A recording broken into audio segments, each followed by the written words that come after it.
Good evening, wonderful people, great Biafrans, wherever you are. We are welcoming you to another exciting edition of Radio Biafra presentation. Due to technical reasons, we are not able to render our national anthem, but I do hope that before the conclusion of our broadcast this evening, we should be able to play it. Therefore, I say good morning, good afternoon, good evening to some of you, regardless of where you are domiciled.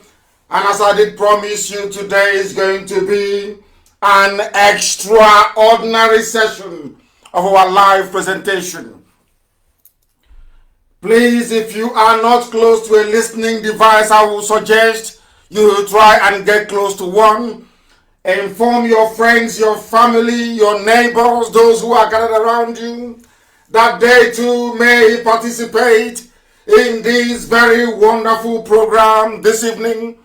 We have the prophetess with us all the way from New York, and I'll be bringing her in very shortly. But before then, as always, we are going to hand over our proceedings to the Most High. But I must remind those who are listening, in case you're joining us for the very first time, that this is Radio Biafra. We are live and we are direct, and the whole world is listening to us across every time zone in more than 100 countries and territories around the world. People are glued to their listening device, be it satellite, be it our applications, be it the FM in Biafra land, and also those who are following live on Facebook at Mazi Nnamdi Kanu. Make sure you are at the right one. I know most of you are streaming this live also on YouTube, and some people are hosting a watch party. I welcome each and every one of you. My name is Nnamdi Kanu. I am the leader of the Indigenous People of Biafra, bar none on this very earth. The director of Radio Biafra, the director of Biafra Television, and by the very special grace of one indivisible God in heaven, Elohim Adonai El Shaddai, a servant of the wonderful people of Biafra. We have come that freedom may prevail. We have come that Biafra may be restored. We have come that every captive in the damnable zoological republic may be set free. We have come that those that seek the truth in every way possible shall be able to find it. And those of us who are bathed in the light of the Most High shall see the glory of the restoration of Biafra in our time, that we may praise the Most High very diligently in truth and in every honesty. I am going to pray very shortly before I ask the prophetess to tell us what she has for us. And I will even ask her if she is related to Vice President Osibajo, who has been missing for a while now, because her name is Osibajo. I welcome each and every one of you once again, and we must pray. I am going to pray in English, a very simple prayer. I am going to pray the Lord's Prayer, because when Yahweh Yeshua was on the face of this very planet, he was asked, please, Rabbi, teach us how to pray. And he said, our Father who art in heaven, hallowed be thy name, thy kingdom come, thy will be done on earth as it is in heaven.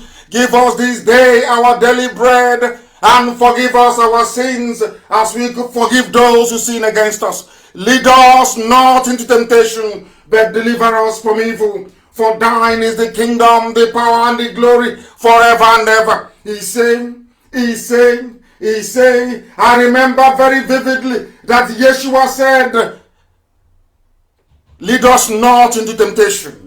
That temptation is the damnable zoological republic. And without any further hesitation, as a preamble to our undertaking this very evening, morning, afternoon, or night, it could even be your early evening, we are going to go to this woman of God all the way from New York to tell us what she has in store for us. She said Elohim gave her a message, and we want to listen to her. And if possible, I will be able to ask her some questions. Thank you very much, prophetess. Can you please hear me? Can you hear me? Yes. Yes. Thank you very much. We start once again by you giving us your name and where you're calling from, please. My name is Prophetess Oyetutu Oshibajo. I'm here in New York. Thank you very much. You're calling us from New York? Yes, my church Light Evangelism Ministry. Church of Light Evangelism Ministry in the Bronx. In the Bronx part of New York, one of the 5 boroughs of New York, if I'm not mistaken. In the Bronx part of New York, yes. Thank you very much. And why did you decide to call me the other day when we spoke, please? Yes, on the 1st of July, I was in the bathroom when the Holy Spirit came and started giving messages of Nigeria to me. And I ran out and I quickly picked my phone and I started recording it on the phone.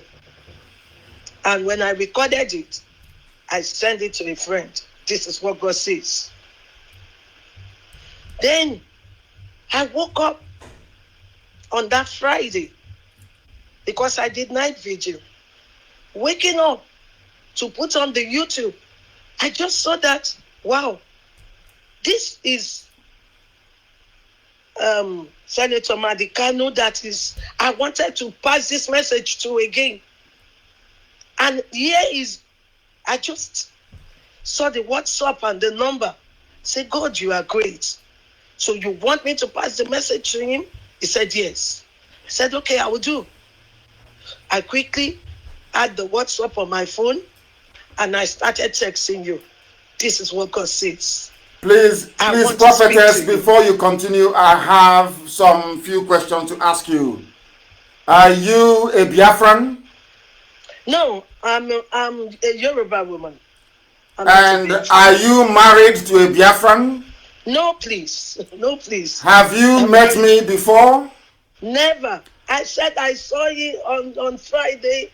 I got your number on Friday on WhatsApp. Never. Because people be wondering, why would a Yoruba woman be listening to Radio Biafra? And a prophetess, for that matter, somebody who runs a church in New York. I will not be afraid of a message given to me. This is not the first time of giving messages. Even America knows I give messages. Please go ahead. So this is not the first time. When God sent me, I follow. God wants peace in Nigeria. And if you look at my Twitter, I'm always going there to say, God says we should be one Nigeria. We will never be divided. We are one under one umbrella. He has been saying that, I've been going on the Twitter to say that. But on Wednesday, January 1st, he gave me the breakdown of how he wants it to be. He said Nigeria must be in 4 regions. The Northerners, the Biafra, the Ojibwa, and the Middle Belt. 4 regions. Under Nigeria, he said, you are all under Nigeria. No, we are all Nigerians, but we are in our different regions. He said, I've been in different regions. We can make our regions as great as we want. It's in our hands. But in each region, you still have your AP, what are the names of your political parties? They are still there. We still have Asorok. They are still there. We still have vice presidents. And we have president and vice president. We still have our senate. They are still there. But the 4 regions will be bringing out their people. The presidents, when they want to do it, if now Hausa and Yorubas are there, it will turn to the Biafra and the Middle Belt later. Because now it's like the Ojibwa and the Northerners, which are called the Fuas. That is Fulanis and Hausas. They are the one that they call the Fuas, which is Northerners. The Fuas which are Northerners, the Ojujuwas, the Biafras, and the Middle Belt. Nigeria should be in those 4 regions. We have a president, we have a vice president, that when it comes to your region to pick yours, it will be your region picking it. You will pick the best candidates you want, and you can trust that it will not go and disgrace your region when it gets there. People you know they can do it. So each region with their political party will pick they will do it among themselves to pick their candidates. And they will go every 4 years, no 2 terms. That is what God says. No 2 terms. They will be rotating it between the 4 regions. If a region brings president out, the other one will bring vice president out. And then we will have what we call the federal and the state tax. Each region and state will take your tax, but there will be federal tax. What will be the federal tax doing? The federal tax will govern the affairs of the 4 regions. So the president and the vice president still controls Nigeria. You want to have your money, and have your money. What do you mean by you want to have your money? You mean if I want to have my Biafra currency? Is that what you're saying? Have your Biafra currency, have your Ojujuwa currency. But when it comes to interacting, you will still be using Naira. Naira still stands. Whatever you do in your region, we don't care. But Naira still stands. You will use Naira to communicate with other regions. So Naira still have its power. And Naira will still be used internationally. So whatever you are doing in your region, as region, you may have your heads that will come out and always speak to the vice presidents, to the presidents and the vice presidents all the time. It will not be crowd. And in every region, their governors will control each state as they are under the region. And then, as the governor controls, they still have one person. It's not president. It's not. So what you're talking about, in effect, if I understand you correctly, yes, is a form of restructuring. Is that correct? Exactly, Nigeria. I wanted everybody to. will be happy. Yes, I'm coming. I gave you this opportunity to be able to speak to the whole world because I believe in democracy and not just freedom of speech, but divergence of opinion and of thought. I don't want people to be hearing just the voice of those of us who are campaigning vociferously for an independent state of Biafra. Now, there are some questions I want to ask you because to me, it seems to me, considering what we have to analyze this evening and go through, that whatever you may have seen could be referring to the past. Because I have here in front of me the text of what transpired at Aburi. And what transpired at Aburi involved quite a lot of people. And I will tell you right now, this very minute, the names of those that went to Aburi to discuss this same thing that you're talking about. And then, if it is the will of God, as you said, it is, that there should be a division into 4 regions. Now, my question is, why didn't it happen then? But I'm going to come to that in a minute. I want to let you understand that what you're talking about has been tried in the past. Exactly what you're saying. Even know. No, I'm coming. I don't even know. I'm telling you now that's happened. It is here. I have it here. And I want it to be posted. This is a transcript from the tape of the recording in Aburi, where exactly what you're saying now, prophetess, what you're saying now was discussed between January 5 and January 7, 1967. Wow. The reason why I'm bringing this up is that what you saw is not out of place. But maybe God was showing you how Nigeria could have been had they behaved themselves. in the late 60s.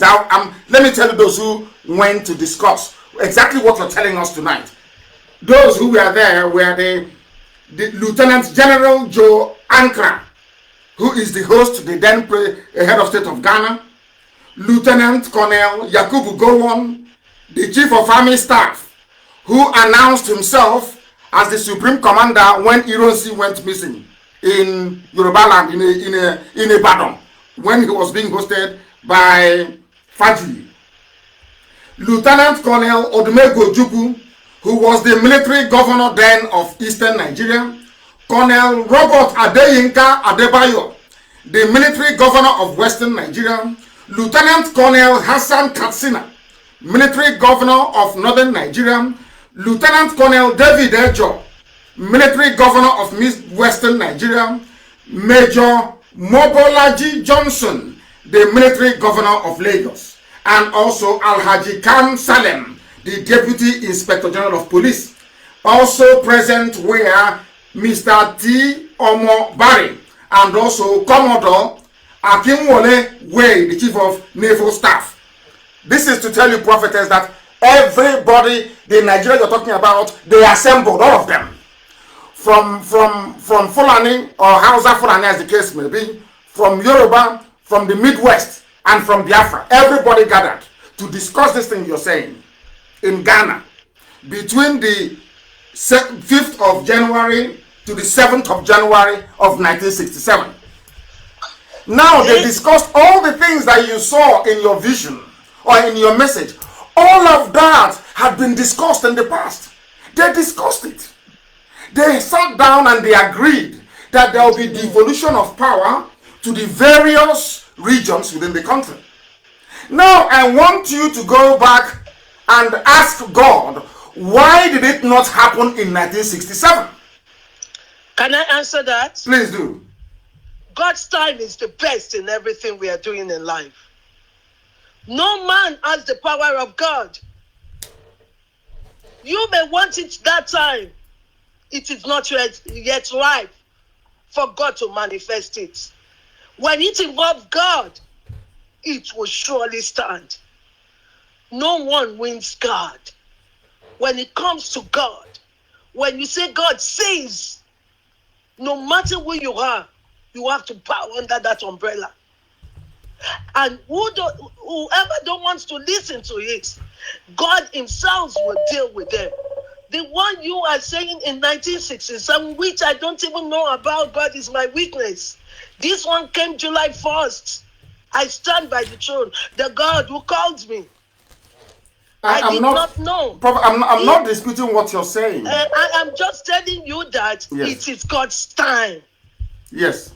Now I want to know that, are you aware that there are Yoruba people, Oduduwa people I prefer to call them, there are Oduduwa people in Benin Republic, in Dahomey? Is that correct? All this history, you just say it. I'm just a woman of God to give a message of God. No, because I want to know, because what I'm trying to understand is that I want you to be able to, perhaps you will come back again, you will go back again and go back to God and say to God, but this happened in 67 and 5 million people died as a result of it, because this wanted to happen and they killed 5 million people in order to make this type of Nigeria you're talking about now not to happen. Now, what I want to know is, there are Yoruba people, Oduduwa people in Benin Republic, which is nearby to us, Benin Republic. Now, the reason why I have slight difficulties with this is this. Before the white man came, the Oduduwa people were all one people, from Kogi all the way to present-day Dahomey, Benin Republic. All one people. They speak the same Yoruba language, or should I say Oduduwa language. There was no problem. Now, the God in heaven, they worshipped Oluwa. No problem. Now, the white man came, or should I say Europeans came, and divided the Yoruba nation into two. Now, you have a part of them, not designed by God. Now you have a part of Yoruba people in Benin Republic. and you have another set of Yoruba people in Nigeria. Now, what I'm asking is that why would God before create an entire Yoruba race and then all of a sudden ask the white man to come and cut them into two? The white man came and cut them into two. And instead of the Yoruba to go back and look for their people and have one beautiful, big Yoruba nation that spans present day Benin Republic and Nigeria, why would Yorubas just confine themselves to Nigeria, knowing fully well that we tried this thing you're suggesting now that God told you about in 67 and 5 million people died? What makes you to believe that people will not die again if they try it? They will never. It's only the enemies that will die. Those who are stubborn, who don't want to listen to God, they are the one he will face.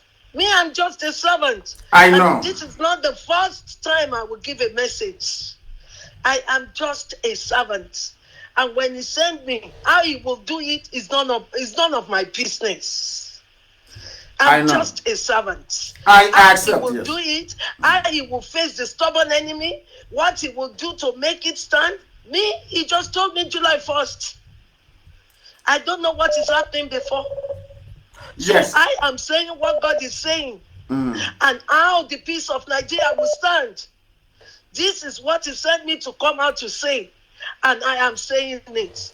Whoever wants to come and confront me for saying it. No, nobody's confronting you. No. It is I am not afraid of them because this is the word of God. He said there should be no war in Nigeria because he said so many people have bought ammunition to kill innocent ones. He said they will face themselves and destroy themselves. He has given the 4 regions under Nigeria.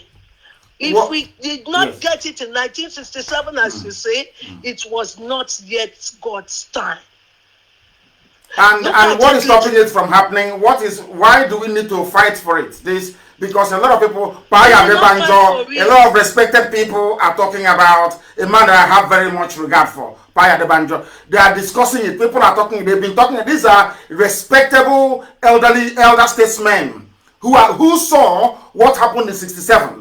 And most of them are Oduduwa people, and they're talking about it now. Why, if it is the will of God, why wouldn't it just happen? Why do we need to agitate or fight for it? I don't understand. Okay, hold on. The way God works is beyond anyone's comprehension. His ways are not our ways. The way he will do this, all he's telling those who are ready for war is that don't fight. You will do it amicably. Those in the Biafras will bring their elders like you to come and talk. The Oduduwas will bring their own. The Middle Belt will bring their own. The Northerners will bring their own. Anyone who don't want to listen but still wants to give us war in Nigeria will face themselves. According to 2nd Chronicles 20. Look at 2nd Chronicles 20. When they want to come and face the Israelites, what did God do? He said, you'll be praising him. And they faced themselves. They destroyed themselves. He said, enough of bloodshedding in Nigeria. Enough. There must be love and unity. And we should all be under the same umbrella. They may tried it in 1967 because that was of men, not of God. But the same way they tried it in 67 was the same way that Nigeria was created by a man, not by God. Don't worry. This is God speaking. Because you don't know me. No. I brought you to the program to give an alternative view. I don't want the world to think that we don't allow alternative views on this platform. I want people that have alternative views to come along. That's why you're speaking to us. I am telling you, this is of God. When things are of God, he knows how he will start it from the beginning to the end. But write it down. Nigeria was in 4 regions, and we have free movement among ourselves. Thank you very much. Let me, Prophet, I just want to say this. You are absolutely right that in your vision you saw 4 regions. And those 4 regions, they were intermingling. Everybody was visiting everybody else because all the 4 regions will be in ECOWAS. And in ECOWAS, anybody can, you can wake up and travel to Liberia. You can travel to Katsina. You can travel to Obamojo. You can travel to Ibadan. Nobody will stop you. But where I have problems, which is why I want you to go to, you're a prayerful woman. I want you to go back to God and ask for clarification. Because you saw 4 regions, which is the breaking up of Nigeria, which is absolutely correct. Because that very autonomy you're talking about under Nigeria, which is now what diplomats are saying all over the world is what they want. That they don't want Nigeria to break. They want Nigeria of 4 regions, everybody doing your own thing, but your name will still be Nigeria. What I want you to go back to God, to ask God is this. If it is God's will, how come God gave powers to people that will always say no to it? Why? I don't understand. If it is God's will, why would God always, through the British, give powers to the Fulani that will always say no to it? Why? That was of men then. Men are ruling. Men are ruling. When God intervened in a thing, it was still, this is not vision. Now. He spoke in voice to me. I added when he was telling me, I quickly picked the phone. If it's vision. I agree with you. I am not doubting you. Spoken voice. You too will receive it. Father, fill your son to see what you told us, so that he will calm down to get it right. He said, now, I'm coming. When you spoke before, you said something about IPOB and this very agitation. That what was God's purpose for this very IPOB agitation? I want to know. That was something you said. Are you saying that IPOB came to fight for everybody, not just for Biafra alone? That was the way you put it. No, I was telling you that you are fighting for Biafra. Yes. That the way God has given the vision, you don't have to fight for Biafra.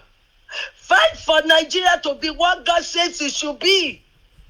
A country with 4 regions. And everybody, they are in peace, harmony, love. I, as a Yoruba, can come and live in Biafra state with no problem. I can buy houses and be doing my business. Tomorrow morning, no doubt.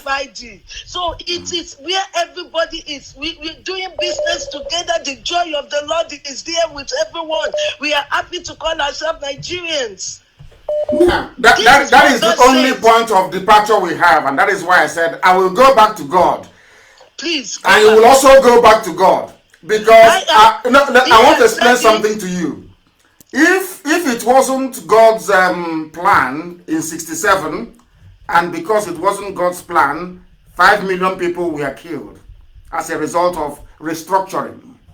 Now, what made it to also fail again in 2014, when Jonathan called for the confab, and the Fulanis walked out. They didn't want it. So I keep wondering, if this very matter is God's will, how come in 67 5 million people died because of it? Not to break away. Ojukwu wasn't breaking away from Nigeria. Ojukwu, as this very transcript proves to everybody, was for regional decentralization, autonomy for the regions. Now 5 million died. Again in 2014, even before then, they've had a series of confabs. People from the south, by which I mean Oduduwa and Biafra, they canvassed for regionalization, exactly what God showed you, and the Fulani said no. So this is about the 4th time that they have said no. If somebody got them round the table and they said no, Wole Soyinka has been campaigning for sovereign national conference, maybe to give birth to these very 4 nations you're talking about, and it never worked. So I am wondering, in what order is God going to send angels from heaven to come and tell the Fulanis that this is his will? I don't understand it. That's why I said you should go back to God and ask him to clarify. Go back to God. My God always talk once. He has never repeated himself twice. The God I serve is the Almighty King, the King of Kings and the Lord of Lords. Of course. No doubt about that. Made a mistake.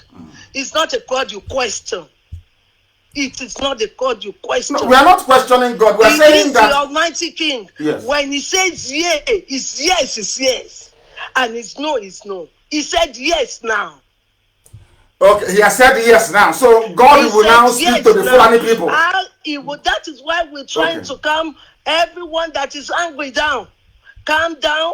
Let God take his place. Those who have been telling you, no. He is God. He knows how to wipe them out. Okay, so we are now hoping that God will wipe away the Fulani because they are the problem. By the time you go together, he will wipe off their stubbornness. Okay.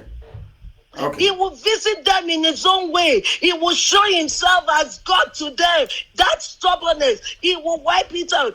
That stubbornness, they're in my village taking my land, though. The stubbornnness, we're waiting for don't God. Worry, everything will be solved now. Okay. All those things cannot work again. God has spoken July 1st. We are just in July 5th. Let us see his move and his power. He is God. Okay. Thank you very much, man. Thank you very much. Please stay on the line. Don't go away. Stay on the line, please. Do not go away. Stay where you are, please. Stay where you are. That was the prophetess. I think it is Adetutu Oshibajo. Is that correct?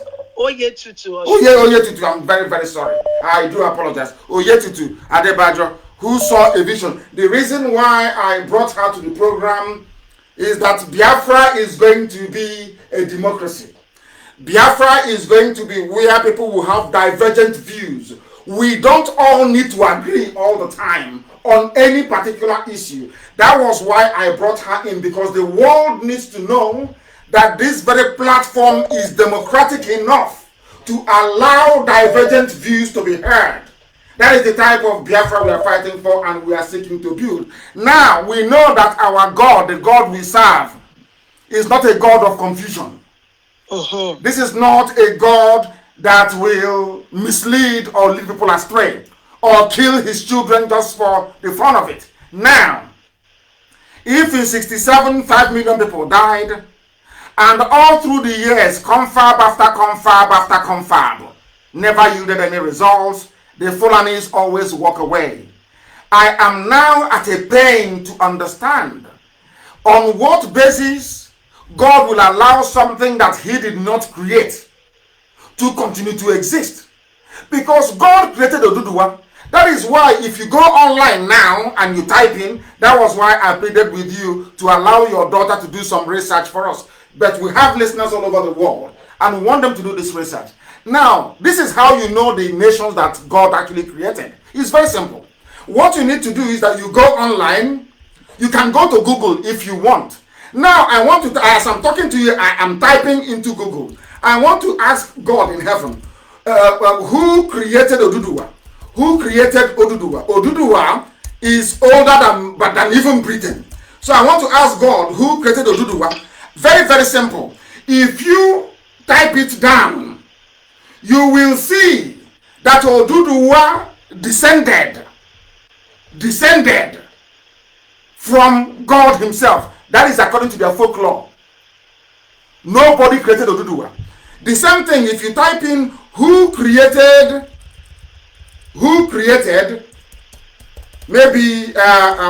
England. Let us say England, for example. Who created? What I want to say is that what you saw was what God said, but the timing is not actually very clear, which is why I want you to go back to God and ask him, who created England? I'm asking. Ask yourselves again, who created England? Once again, this is how you know the nations that God created. If you type who created England, you will see that nobody created England. They will tell you about who succeeded who came in. The same thing for Russia, for Germany, for every ancient kingdom, even Ethiopia. Ask yourself, who created Ethiopia? Nobody. Now, let us go and ask ourselves, who created Nigeria? This is why it is a man-made object and why God cannot be speaking for a man-made object. I want to ask, who created Nigeria? If you want to know who created Nigeria, immediately you go into Google. It will tell you Lord Lugard created Nigeria 104 years ago. You see my point? Lord Lugard created Nigeria. And I want you to go and ask yourself, who created Hausa people? Who created Hausa? For instance, this, I'm telling you, the nation that God Almighty built, not man. Who created Hausa people? Who created them? Who created Hausa? Let us go and check who created Hausa people. Nobody created Hausa people. It was founded. There's a difference between founding a nation and creating one. If you go now and ask your Google who created Oduduwa, you will not see any human being. Never. If you ask who created Biafra, you cannot see any. If you ask who created Hausa, you cannot see any. Even if you ask who created Fulani, you cannot see any. But once you say who created Nigeria, you will see a man's name appear. In other words, they are assuming the position of God Almighty. Only God can create a nation. So in my conclusion, how I saw your vision, my personal opinion, is that your vision is about the division of Nigeria. No. Not bringing it under anyone, because God did not create Nigeria. I have proven it now that God never created Nigeria, but God created Hausa. God created Oduduwa. God created TV. God created Biafra. God created all these people. You can never hear a person say, I created this very place. Only God can create a nation and not man. That is why Nigeria cannot survive. Not out of hatred for anybody, heaven knows. And as you quite rightly said, in a divided Nigeria, everybody can go. You are in America. I'm sure you own a house in America. Your church is in Bronx. You own a church in Bronx. Is anybody going to demolish it tomorrow? Is anybody going to deny you your house tomorrow? The same thing I said in Biafra land. We will even go to Oduduwa land, Yoruba, to go and bring, if you're paying your people $50,000 a year equivalent, we will pay them 80. If they are good, we will headhunt them and bring them down to Biafra land to work for us. That is the type of nation we're going to build. Not a nation based on parochial interest. If we see in Biafra land, if we know there is a Hausa engineer that is very good, that can do something, believe you me, we'll go and bring him in to come to Biafra land to work for us. That is the type of nation we're going to build. And that is why I welcome your call this very day. I thank you very much. Hold on, let me quickly say one thing. Please go ahead. Go ahead. You said you want to take Biafra out of Nigeria. Please, as a woman of God, I don't want to talk too much, because those who know me in America, they know the message that I've given, and they find out everything was like that. I just want to tell you, don't fight against God. Now I'm asking you, how can God please, allow? Hold on. It No, will reveal itself to you. People are listening and we need clarification. It will reveal himself to you after we have finished this discussion. Okay, He is God. He is not a liar. And the way you will go out to do it and still be a Biafra region, he will tell you. He is God. Nobody works as independent. You are nothing without God by your back. Of course. I agree. If human beings say they will support you, they can die overnight before they say they want to support you. That is but true. With God, he is your power. He is your strength. He is the one that can make you achieve what you want to do. So if God says, I say, nobody contradicts God. That is why. But the Fulani is saying that God said there should be no restructuring. There will be. They are not God. No, but that is what their God told them in the Quran. I want to appease to you. They are not God. I want you. You are a Christian. I want you to honor God, respect God, believe in Him, trust Him. He's not a liar. Whatever He says, He will complete it unto the end. You, as a woman being, let me tell you, those who said have been doing it since 1967, they were under a race. They are not under grace. But I don't know how that grace, I don't know how it's let going me to tell you, appear again. hold on, please. I just want to explicate this. Then we are under a race as human being trying to make sure it stands. But now, grace, God is involved now. Because between grace and grace is God. I agree with you. I agree with you, I will be with you. I agree with you, but how can, why won't, professors, please hold on, please, man, hold on. Why would God divide Yoruba land into two? Put one in Benin Republic and the other one in Nigeria. Why? Why would he do that? Bygone is bygone. That has been done. We are Nigerian. Bygone is bygone. You understand me? But I have been able to prove to you now that God never created, that God didn't create Nigeria. Look at this. You know, I am used to it as a woman of God. Even when I'm speaking in the midst of big men of God, they attack me. I'm used to it. No, nobody. Heaven forbid, nobody can attack you. Nobody is attacking you. They contradict it. No, but I always say, wait and see. When it comes to God, we will all see, and we will know it is God who spoke. Thank you very much. It was the set time. God will be with you. And please, you too. And you too. And I look forward to welcoming you back on this very platform, and remain blessed. Remain blessed. Thank you very, very much. Remain blessed. People are now calling from everywhere, all over the world. The program this evening, we have our live interactive sessions, mostly on Fridays. I allowed our mother in the Lord, so to speak, to come and tell us the part of her vision that I accepted was the division into 4. Not the other one, still under Nigeria. No, maybe it was when God was taking away all the green, white, green flag. She may have seen green, white, green, but it wasn't God at all, because I've proven it here.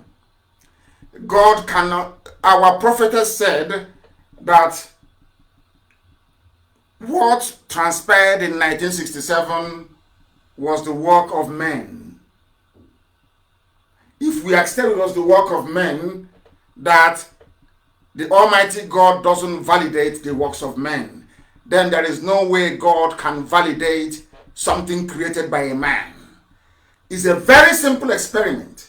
I want everybody to go to Google and type in Google, who created Oduduwa? Who created Biafra? One after the other.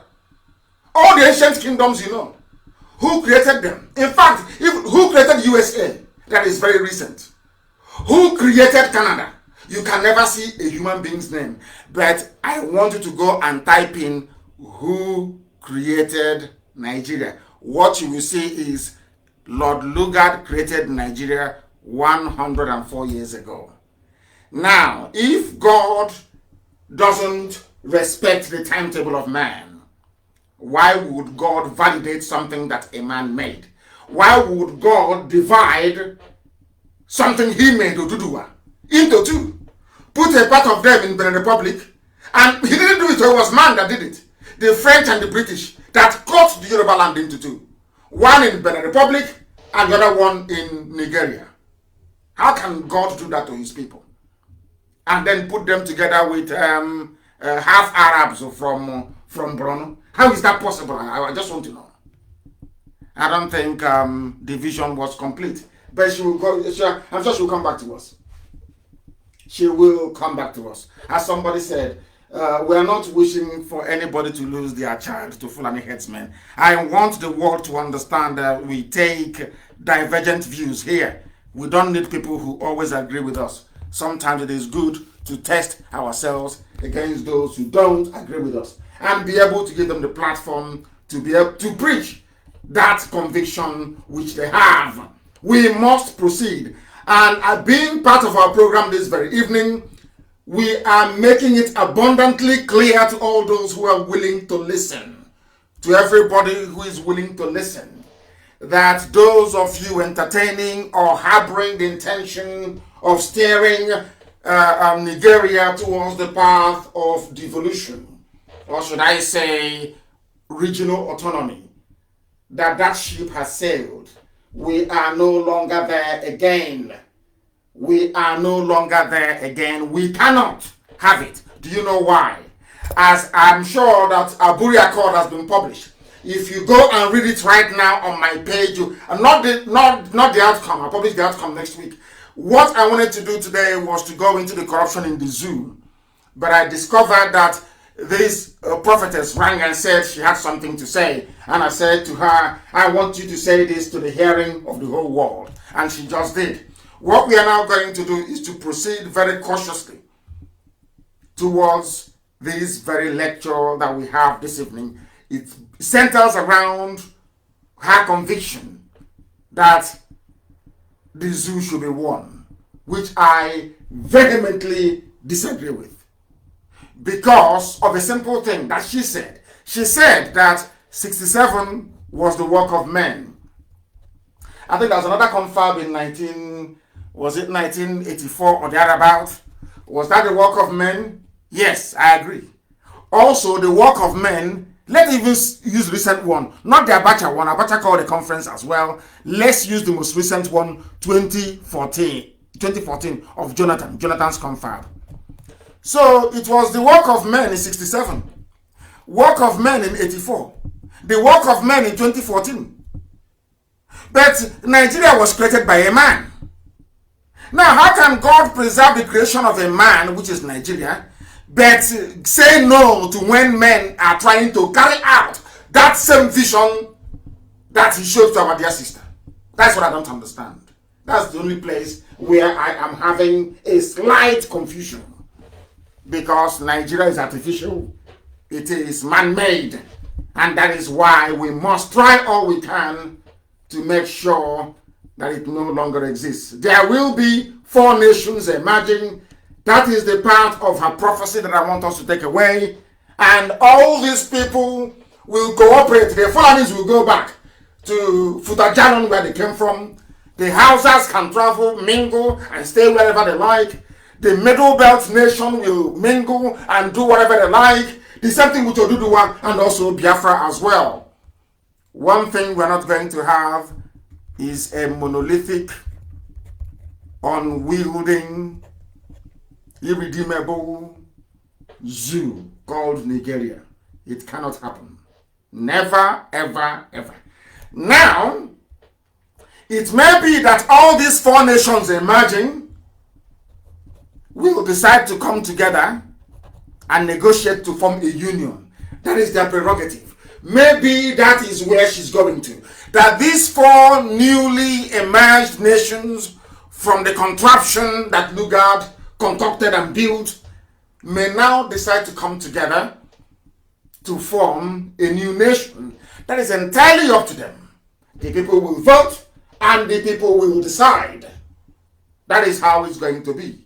From here on in, what we decide is what the people want. Because they said the voice of the people is the voice of God. We cannot say God cannot speak to one person. God speaks to a lot of people. So that is why they say Vox Populi, Vox Dei, which means the voice of the people is the voice of God. Not the voice of one person, but the voice of the people. And the people are saying they are tired. Oduduwas are saying that they want to be free. The Yoruba say, do we want to be free? Biafrans are saying we want to be free. Middle Belt wants to be free. Hausa under burden wants to be free.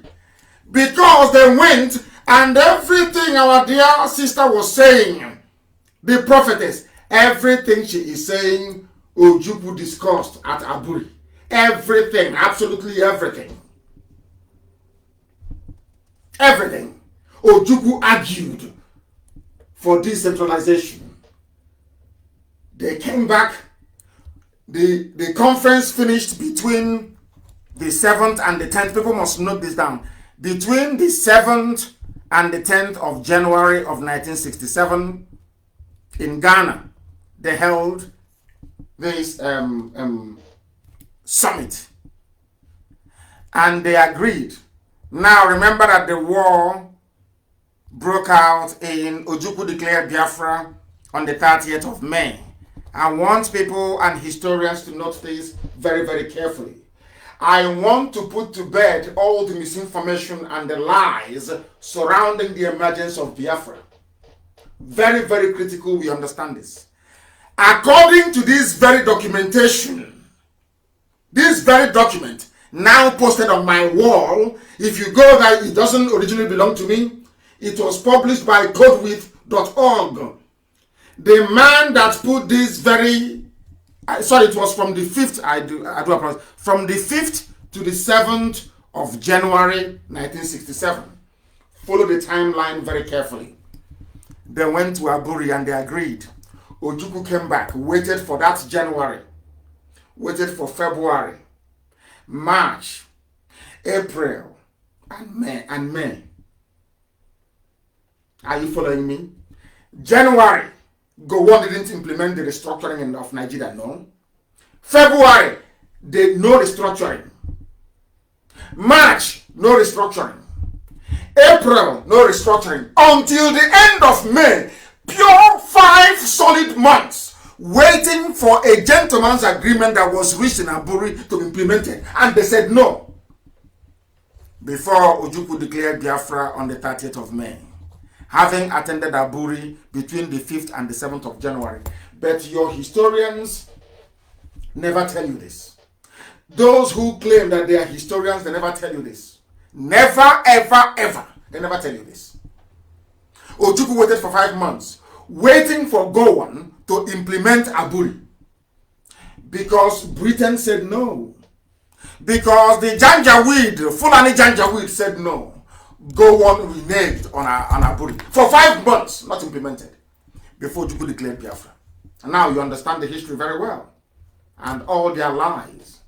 That is why their lies can never stand the scrutiny of time. Their lies can never ever stand. Because what people fail to understand is this. What people fail to acknowledge is this. That the devil is using the cloak of Nigeria to advance his cause. Because it was the devil that built Nigeria. It was the devil that used a very horrible man to create Nigeria, not God. God never created Nigeria, not for 1 second. Because had God created Nigeria, you will not see the name Lord Lugard created Nigeria 104 years ago. And if you remain in Nigeria, in Nigeria, once you remain in Nigeria, your Lord is going. I want to tell you what the Hausas are going through at the hands of the Fulani people, so you understand it very well. And I thought that by now, we would have had people interpreting what I'm saying and letting the whole world of Hausa speakers and hearers understand the importance of this very message. Now listen very carefully. Sokoto used to be called Gobe, belonged to Hausa people. The Fulanis traveled and came from all over the place, and Futo Jalon to be very precise, came and pleaded with, they said to the Hausa people, let's trade together. Let's be one. This same one Nigeria. I want you to understand very carefully. They came. After a while, they defeated the Hausa people with the help of Hausa people. I was speaking to a very important personality. Important personality yesterday. And you know what he told me? He said, I went to the north. He's from Middle Belt. He said, I went to the north. You know that thing they call Durban? If you like, you can Google it. You know Durban they have when the emir or the, it's like a Ofala in the north. The Ofala of the north. They said our FM is not working. What's it supposed to be? Why is our FM not working, for goodness sake? Why is it not working, I ask? Oh, goodness me. Goodness me. Now, there is something called Durban. D-U-R-B-A. Durban Festival. Not Durban, Durban. D-U-R-B-A-R. It is celebrated around Ramadan. It's a Muslim holiday in the north. I want anybody to go to Durban in the north. You will see the light-skinned. That same thing about Black Lives Matter. You will see light-skinned mongrels, that is the Fulanis, on top of a camel or a horse. They are the royal family. And you will see Hausa peasants following them on foot, doing rankadede. Not their fellow Fulanis, but Hausa people. Because they conquered Hausa people. And how was it possible that a minority, the same thing the Europeans did, how was it possible for a minority, a few Fulanis, moving cattle from place to place to conquer a people with an envious civilization in Africa, like the Hausa people? How was that possible? They did it by doing what they do now. They divide you and they tell you they're bringing you something better. They're going to fight corruption. They're going to institute a purer form of Islam. They're going to take you closer to God. And you lose your land in the process. That was how the Hausa people lost Sokoto. That was how they lost even Kanu. They lost Katsina. They lost Kebi. They lost Zazzau. Everywhere they lost. Do you know how they lost it? They lost it because they campaigned against their own people. I am saying this because of the few Efulefus who think that by fighting Biafra that somehow, or talking rubbish, that they are making their lives better. They are preparing themselves for conquest. Themselves and their children and those unborn. Do you know what is happening today? I want anybody to tell me if this is a lie. The Sultan of Sokoto, where is he from? He's a Fulani man. He is a sultan in a land that belongs to Hausa people. How about the Emir of Kanu, which is the heartbeat of Hausa people? He is a Fulani. How about the Emir of Gwandu? He is Fulani, not Hausa. How about the Emir of Kirby? He is Fulani, not Hausa. How about the Emir even of Ilorin in Yoruba land? He is not a Yoruba man. The Emir of Ilorin is not even a Yoruba Muslim or Ududuwa Muslim. The Emir of Ilorin is Fulani, not Yoruba, not Ududuwa. The Emir of Zazzau is Fulani, not Hausa. The governor of Sokoto State is Fulani, not Hausa. Whereas the Hausa is in the majority. The governor of Katsina State is Fulani, not Hausa. Governor of Zamfara State is Fulani, not Hausa. Governor of Kaduna State is Fulani, not Hausa. Governor of Kanu State is Fulani, not Hausa. Governor of Jigawa State is Fulani, not Hausa. Governor of Gombe State is Fulani, not Hausa. Governor of Yobe State is Fulani, not Hausa. Governor of Taraba State is Fulani, not Christian nor Hausa. Governor of Nasarawa State is Fulani, not Hausa. The governor of Borno State is Fulani, not even Kanuri. All the major imams in the core Sharia Arewa zone in the Sahel in the north, they are all Fulanis. There is no frontline imam that is a Hausa man. Now do you understand? Now do you understand what they have in store for you? The more they preach one Nigeria under one unity, the more they enter into you and take you over. They came to Imo State. They could not impose a Fulani man in Imo State. They got the next best thing, which is Hopo Zarima. Their stooge and their slave. Their stooge and their slave. Such people can never ever out in this life earn or have our respect. It's impossible. You have come to do us harm. You are working for the enemy. You have come to destroy the children of light. You can never, ever, ever, ever earn or deserve or merit our respect. All the emirs in all the northern states are all Fulanis, not Hausa. Because the Fulanis killed all the Hausa kings, killed all the high chiefs, and replaced all Hausa kings with Fulani, either as a sultan or as an emir. There was a genocide in the north as well. The first victims of Fulani genocide were the Hausas. The second victims of Fulani genocide were the Nupe people. The third victims of Fulani genocide are the Oduduwa people, the Yoruba, the Oduduwa people. And the fourth victim were Biafrans. The fifth victim is now the TV people, those in the middle belt. That's how they roll.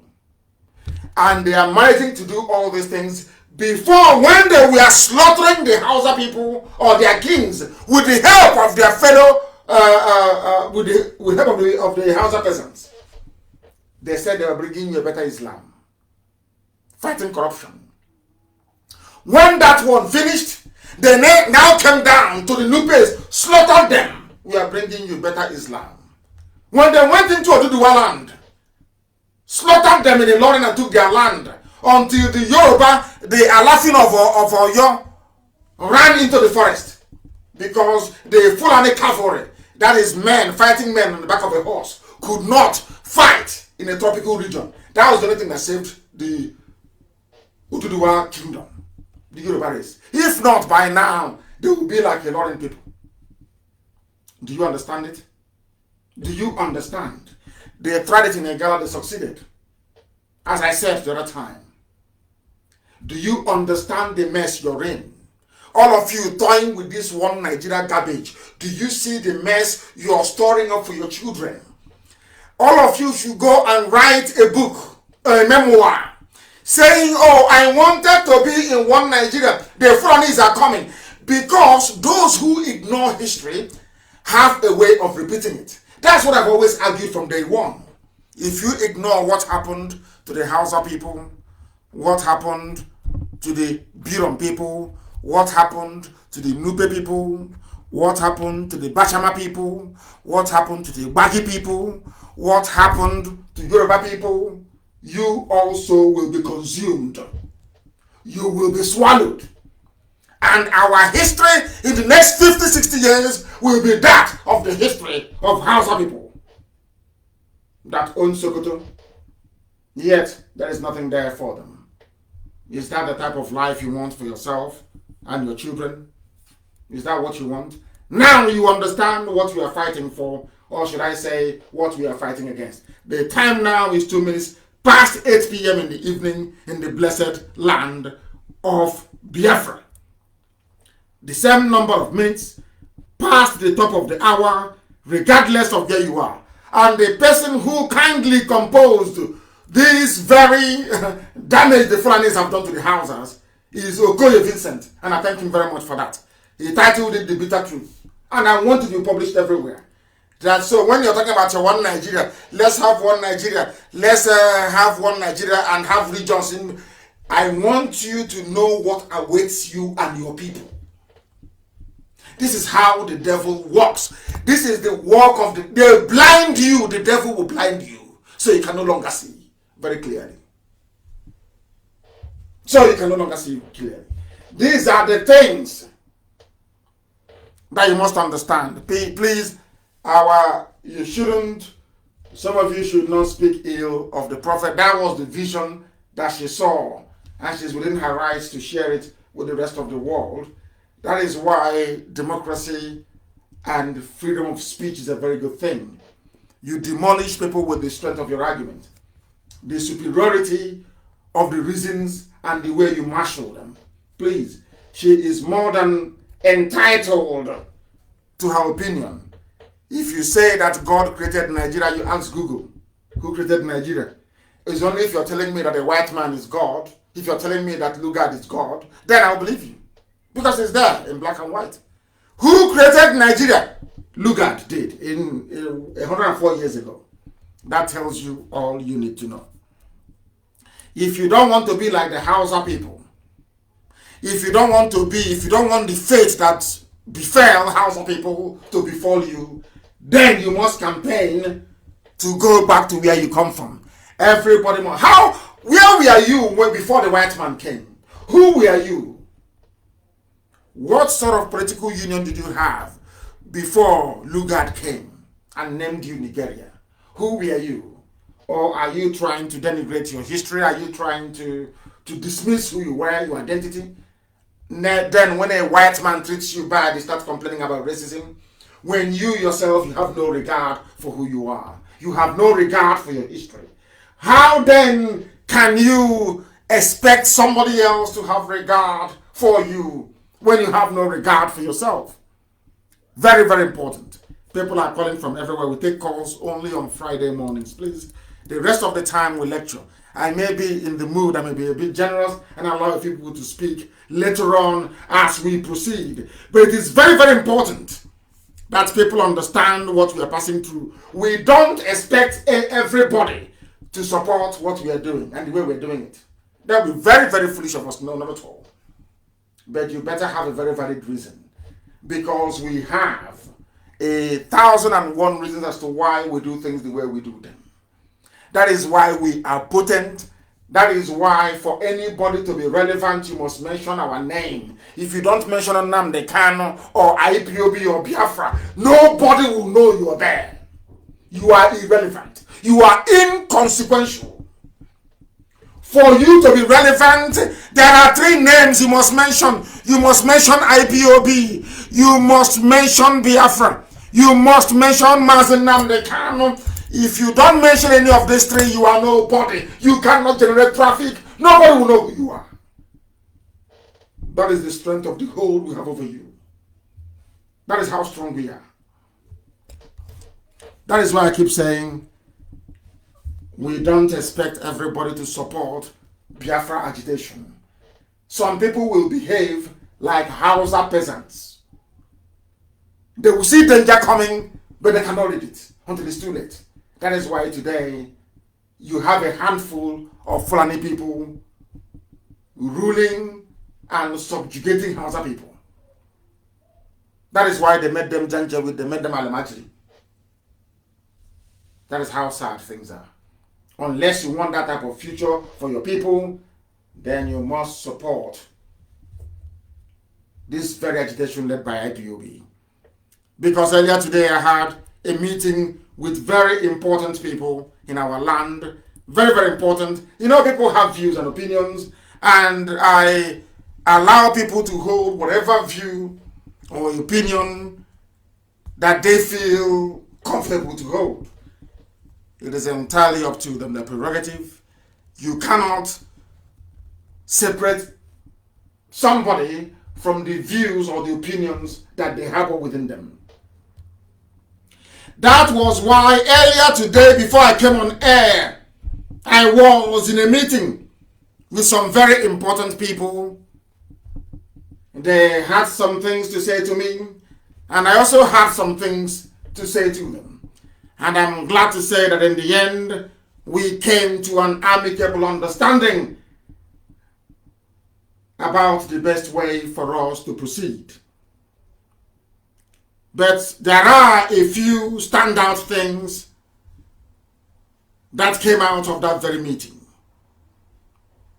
One is that there is unanimity that the consumption of cow meat in our land must stop. If you have not seen the videos or pictures of Fulani men having sex with cattle, please go and have a look at it. And to encourage our people all over the world to please invest. We are not just supremely talented, but we are blessed. We are a blessed race. If we put our hearts and our minds towards animal husbandry in the area of cattle, we'll do very well. And I want our people to go into it. We are winding down our consumption of cow meat. Let us see the reason and excuse that we have to come into our land to slaughter our people at will. To slaughter our people at will. That is not going to happen. It will not happen. So we are running down the clock on the consumption of cow meat. Very, very important that we pay attention. The more cow meat you eat, the more you are not just endangering your life, you are putting the rest of our people in jeopardy. Because if nobody buys their cattle, they will not come. Very, very important you understand this. Please. That was one of the major outcomes of our gathering today. And we are concerned, and rightfully so, I presume, about how we respond to those who disagree with us. They want us to take it easy on those who disagree with us. And I said to them that I will do everything within my powers to ensure that that is the case. And there are people that we are the ones who are hurt. because we are the ones that they conspired against to kill. They came to kill us. They conspired to kill us. But unfortunately for them, not all of us were killed. So I have taken on board what they have said, because they are men and women that I have a lot of respect for. And going forward, we shall seek a very amicable way for those who may disagree with us in public to be able to voice their opinion without antagonizing those of us who are in very massive pain. That was my assurance to them going forward, and we intend to keep it. We intend to keep it. No consumption of cow meat in our land. It is going to be phased. It's something we are used to from childhood. So it's going to take a while for those local farmers to be able to bring their meat on board. Very, very important, please. Now, those who are complaining that we insult them, that we are not very respectful, should look at what is happening in the north. Should look at what happened in Oduduwa land. And understand that if you have a contrary opinion about Biafra, if you don't believe in IPOB and Biafra agitation, please keep your mouth shut. Because if you voice your opinion and we consider not your opinion to be an insult, then you will not be spared. So the best thing for you to do is to just shut up. Keep serving your Janjaweed, your Fulani masters, and nobody will talk about you. But any day you come out to say any garbage against IPOB or Biafra, you will be torn to pieces. Keep your mouth shut and nobody will talk about you. Keep your mouth shut and there will be no problem. And if you claim you're a leader, you must stand up and speak when your people are imperiled, when your people are in danger, when your people are being persecuted. That is why you are a leader. You must stand up and say something. You must condemn it. Not when your people are dying, you don't say anything. And when your people are agitating to be free, you go and connive with the enemy to kill them. We have every right to be upset. Every right to be angry. But of course, we do understand where we come from and the need to be circumspect. And that was what I assured them. And I said I would say it live on air. That we will take it easy on some people. We will try to respect our institutions and our traditions. But please, do not encroach into our territory. We are hurting, we are pained, we want Biafra, and nothing is going to stop us from getting Biafra. Absolutely nothing. No Jupiter can, nobody can.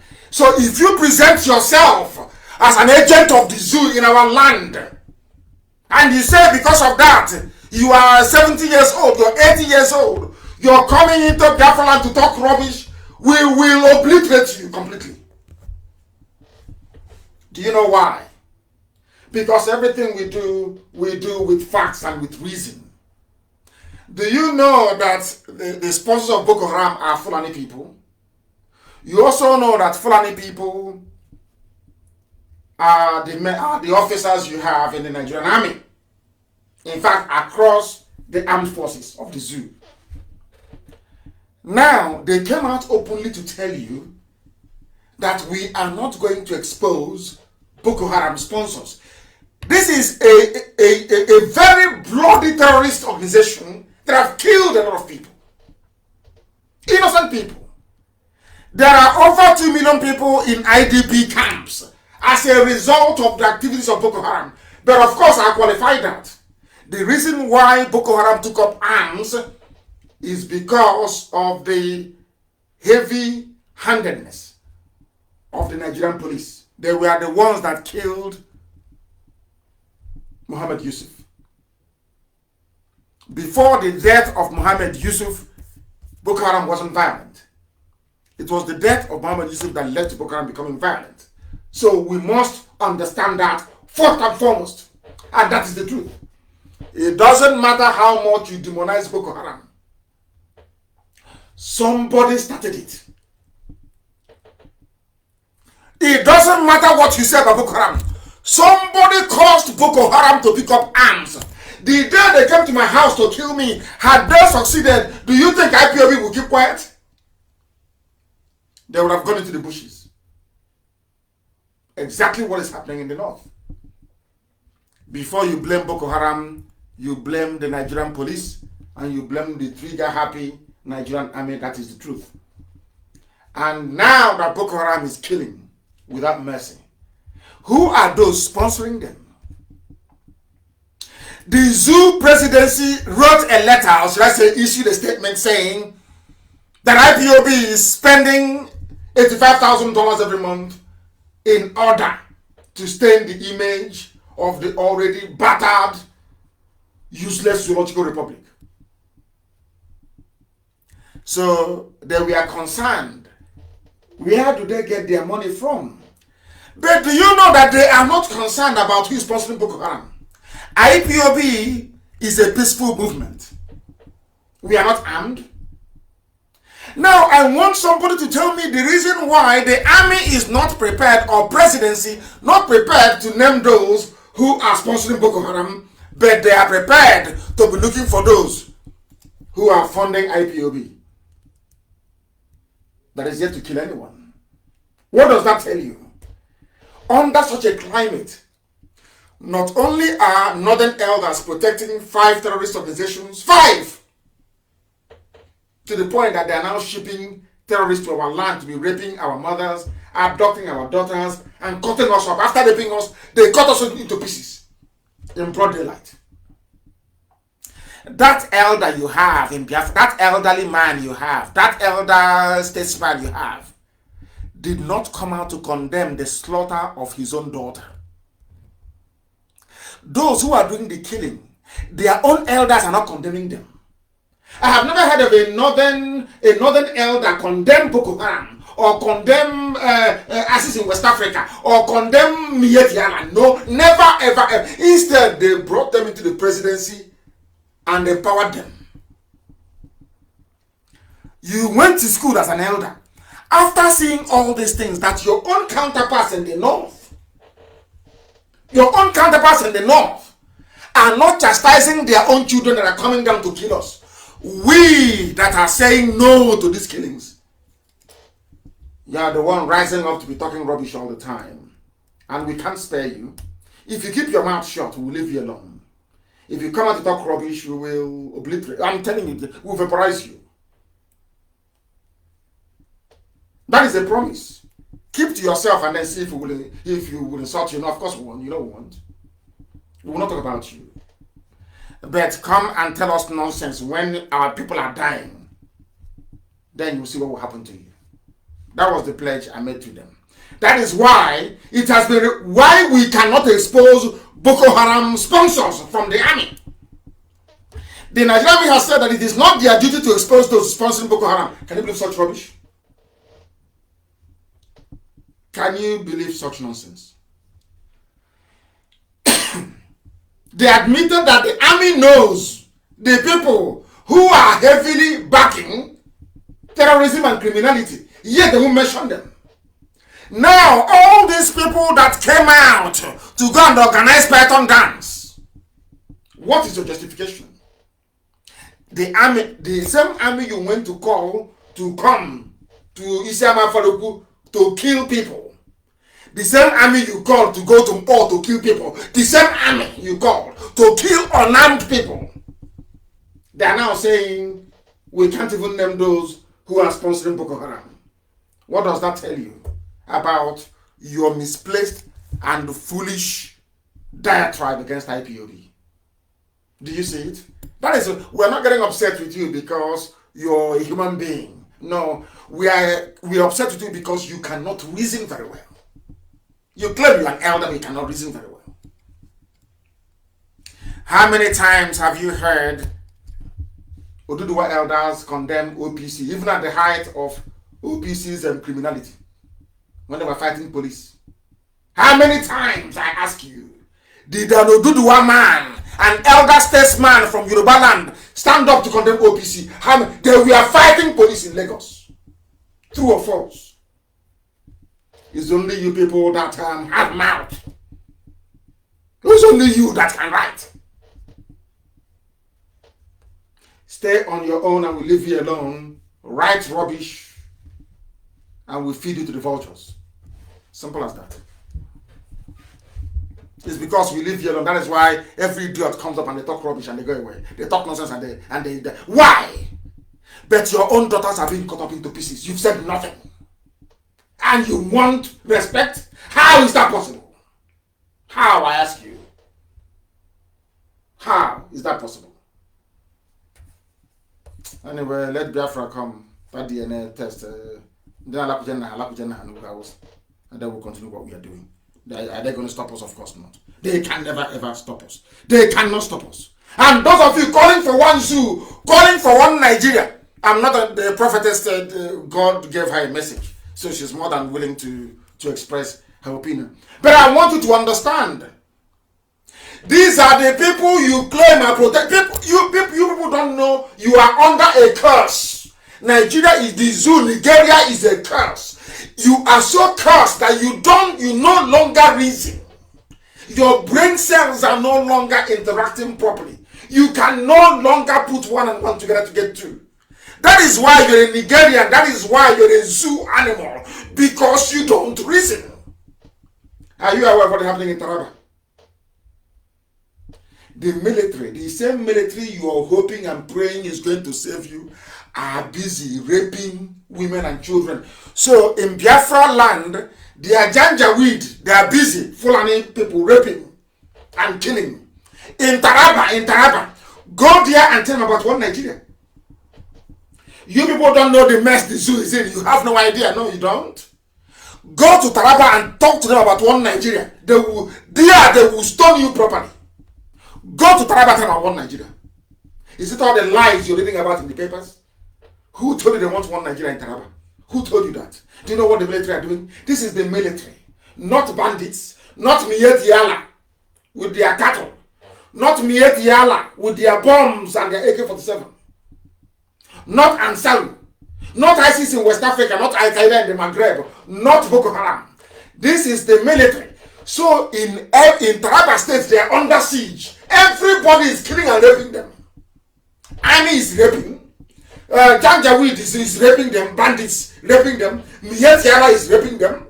Everybody is a rapist in Taraba. It is here. According to TV people. These are the people that said no to restructuring in 1967. They said, Ojukwu was speaking all the grammar in Aburi. They said no. TV people said, no, we don't want. We must kill Biafra. We must kill. Today, they are crying.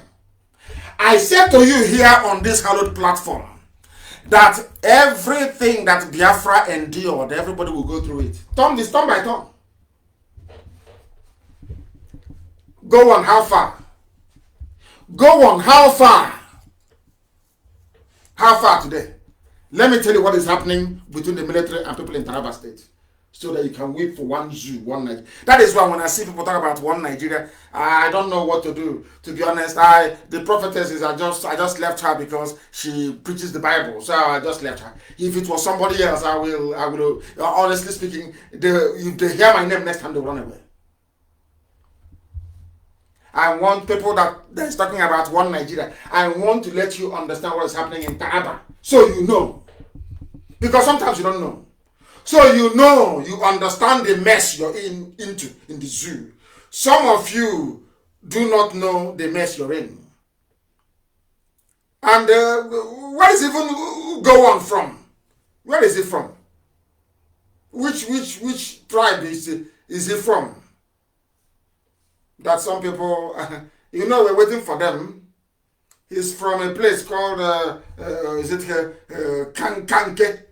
Kanke, whatever that. He's an Angas, or Angas, in Plateau State, very close to TV people. Angas. He was the one they used to kill people.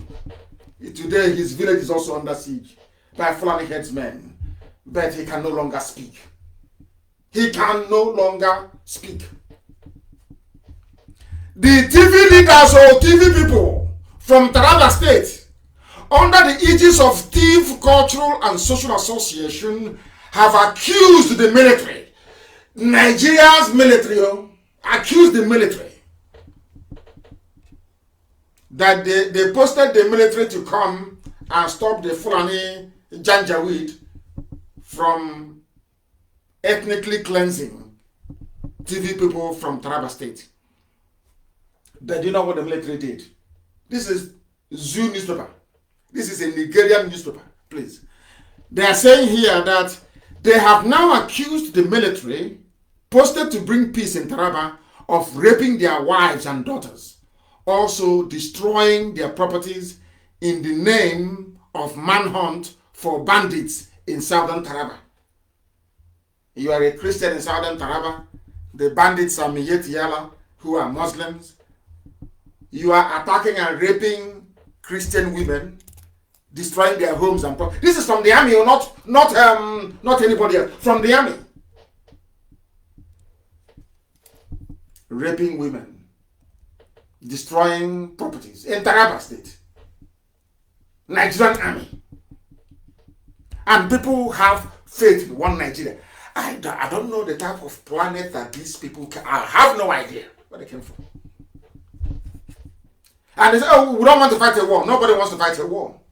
But sometimes, yeah, you telling me you'll be in your house, somebody will come in, knock on the door, as they did to that woman, take your daughter, take your mother, and be raping your mother outside. And you'll be quoting the Bible. Is that what you're telling me? Is that what you're telling me? Nigerian soldiers. Is that our armed forces? Our armed forces. They are busy raping women in Taraba. Nigerian armed forces. Busy raping rapists. They are. After sleeping with cattle, they sleep with human beings. They have all now been diseased, of course. They've got diseases. Haven't you seen them sleeping with cattle? These are terrorists that they free, they rehab. The only place in the world you bring out a terrorist, you give him army uniform with AK-47. What do you expect? What do you expect, I ask you? What do you expect? What do you expect, I ask? You're telling me you believe in one Nigeria. In one Nigeria, my foot. One Nigeria, my foot. And my happiness today is that after listening to us, the Hausa people are fighting back. As I speak to you now. The people, they listen to everybody listens to Radio Biafra. They are now fighting back in the north. Enough is enough. But now, imagine this thing had happened in Biafra land. In a place called Zango Kataf and Karolo government area of Kaduna State. They are now facing the Hausas, they are now facing the Fulani people. And the Fulani are claiming they lost 99 people there. I am telling you, if it were some of our elders now from Southern, if we do the same thing to them now that the Hausas have done to the Fulanis, hey, you will see your elders. Hey, stop them. These children, they did not see the war. I am 53 years old. These children, they didn't see the war. They have done nothing. Hey. Have you had any elder from Zango Kataf talk rubbish? Because their youths are fighting back against those killing and raping their women. If it's in Biafra, you see one idiot in Abuja saying, I'm a senior advocate. I'm writing now. Let me write. I'm asking them to use their brains. Look at the elders. I'm asking all those Biafran elders, all of them across the board, especially the Igbo ones. Have you heard anybody now from Zango Kataf, Southern Kaduna, complain about the fight back of their people against the Fulanis? If it is you come out with yapping rubbish, as always. Doing Facebook video, talking nonsense, as always, and as usual. And you want respect. You've got to be dreaming. Keep your mouth. If you have nothing to say, just shut up and watch us liberate you from your misery and stupidity. I keep asking them, is there anybody behaving himself that we have ever insulted? If you behave yourself, how can we insult you? It's only when you bring yourself out as somebody, then I never know. will tell you where to sit immediately. There's a place called Atiak Chiefdom in Zango Kataf and Sam Chiefdom in Kauru, where between June 11 and 13, a corpse of a man was found in a farm in a dispute that claimed the lives of 448 cows. They took the war to the Fulani people. And now they are running away. That's how you, if you keep doing one Nigeria, the police that are unarmed are raping people. Is who you're going to call. They think we are foolish. Of course we are not. And can never ever be. And too many calls today. I will try and round up very quickly, maybe take some of your calls. Some of you are calling so much. So much. You are talking about restructuring. Let's restructure. You did not restructure in 67 when every part of the zoo was represented in Aburi. All of them, all the leaders were there. They agreed. Nothing happened. Nothing came of it. Nothing. You had confab after confab, culminating in the one Jonathan had in 2014. The Fulani said no. And you said you're still saying that God told you it's going to happen. When? Oh dear. Let's continue. And as a consequence and as a result of the unbridled stupidity of those that call themselves Nigerians, 43% of the total population of poor people in the world will live in the zoo, in the damnable zoological republic. That is the gift of the Fulanis to you. The Fulanis have now given you a gift. 43% of the world, the global population of poor people will live in the zoo until according to World Bank. This is from the World Bank. All in Africa, no, in three countries actually, in India, in Nigeria, and in Congo. Anywhere you see bad news, you will see the name Nigeria. Anywhere, which is to show you that God has never been with Nigeria. Never. God did not create Nigeria. Never did and can never. I don't know why some of them are graduates. I don't know why they struggle to understand this. I don't know why they struggle to understand it. The projection came after the Washington-based development lender, the World Bank, said on Monday that the pandemic could drive between 70 to 100 million people into extreme poverty in 2020 as the global economy faces its worst recession in 80 years. This is what you get when you put Fulani in power. Your life is a complete mess. A complete mess. Yes, as our people are writing from Facebook, Chima, and also, of course, you have attention seekers everywhere. If they don't come to make noise, how are corrupt politicians going to give them money for data? They must make noise.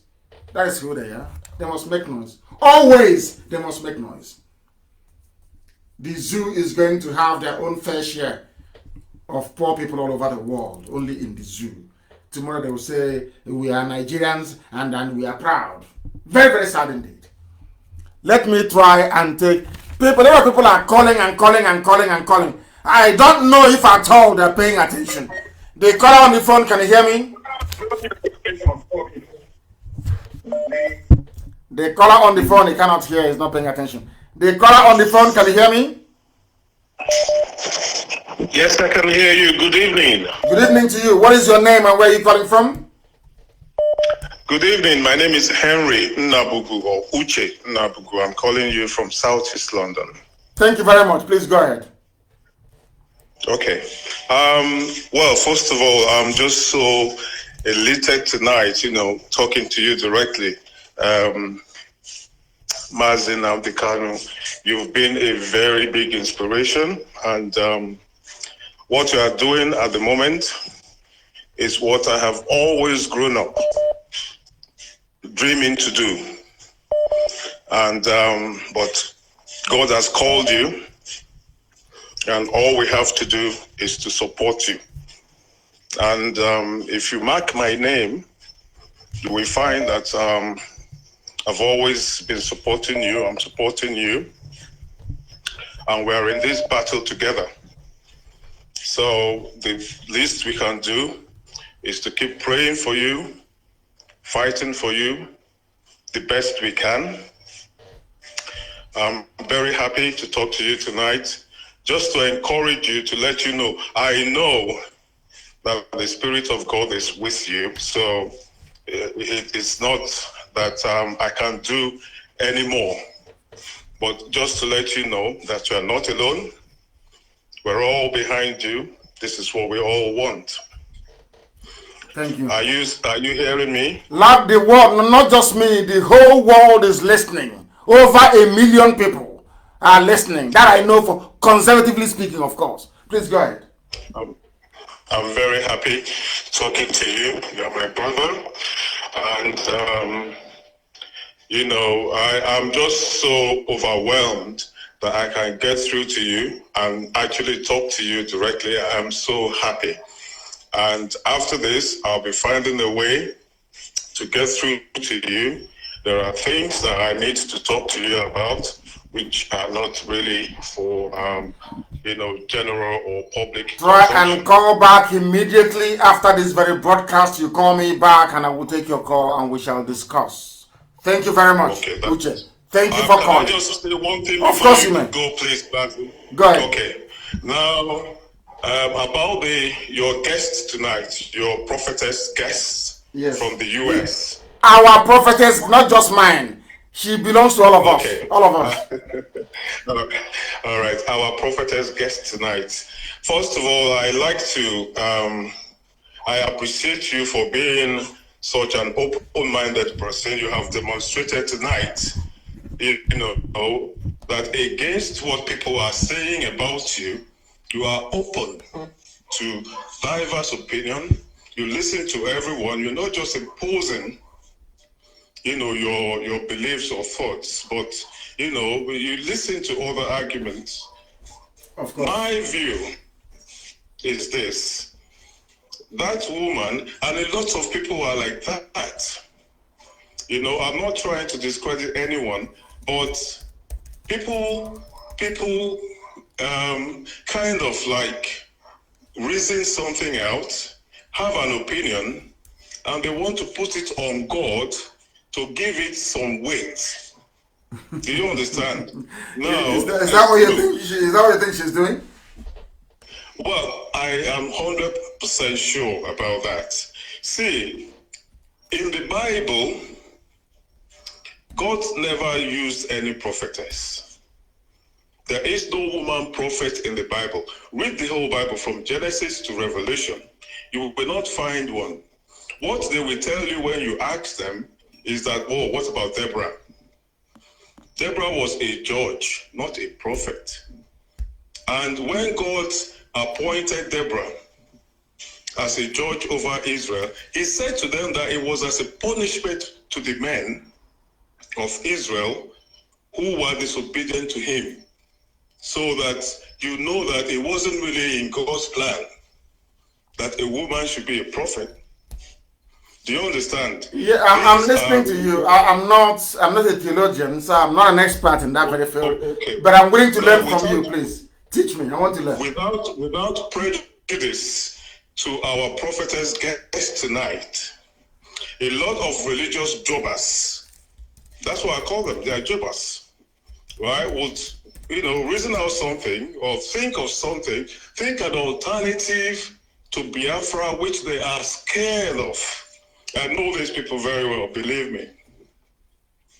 I know them very well. They are so scared of Biafra and they're thinking, okay, what is the alternative? What next alternative can we offer them? And by the way, you are actually right.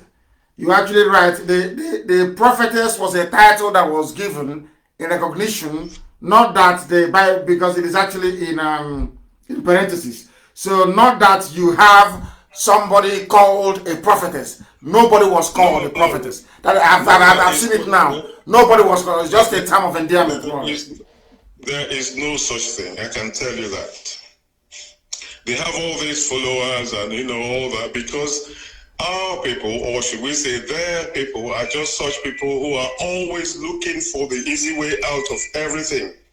They have this escapist attitude where they just believe in this ecclesiastical, divine intervention in their life. So whoever puts themselves forward as coming from God, they all, go there and, just obey them and listen to them. Can I ask you a question? I believe you go to work every day. Is that correct? Are you a student? Do you go to work? Well, I am a compliance consultant. I'm a lawyer. Oh, very good. By training. Now, if you don't go to work, will you get paid? Sorry, what did you say? If you don't go to work, will you get paid? Will you get paid? If you don't work, will you get paid? Of course you will. Of course you will. You will not. No. You will not get paid. So that even though God has a plan for you, has a job for you, you actually need to go to work in order for you to get paid. Is that correct? Exactly. Okay. I'm just asking. You're right. You're absolutely correct. But here, in Nigeria or nigger area, they don't want to work to get paid. So whoever can tell them that they can get paid without working, they will all come to that person, and the person will end up, taking from them collecting the few they have. Collecting the few they have. Exactly. Very sad indeed. That's what's going on there. So and whoever talk to wants me, my dear brother, please talk to me again after this very program. Let me take this very call that is coming. Try and speak to me after this program. The caller on the line, can you hear me?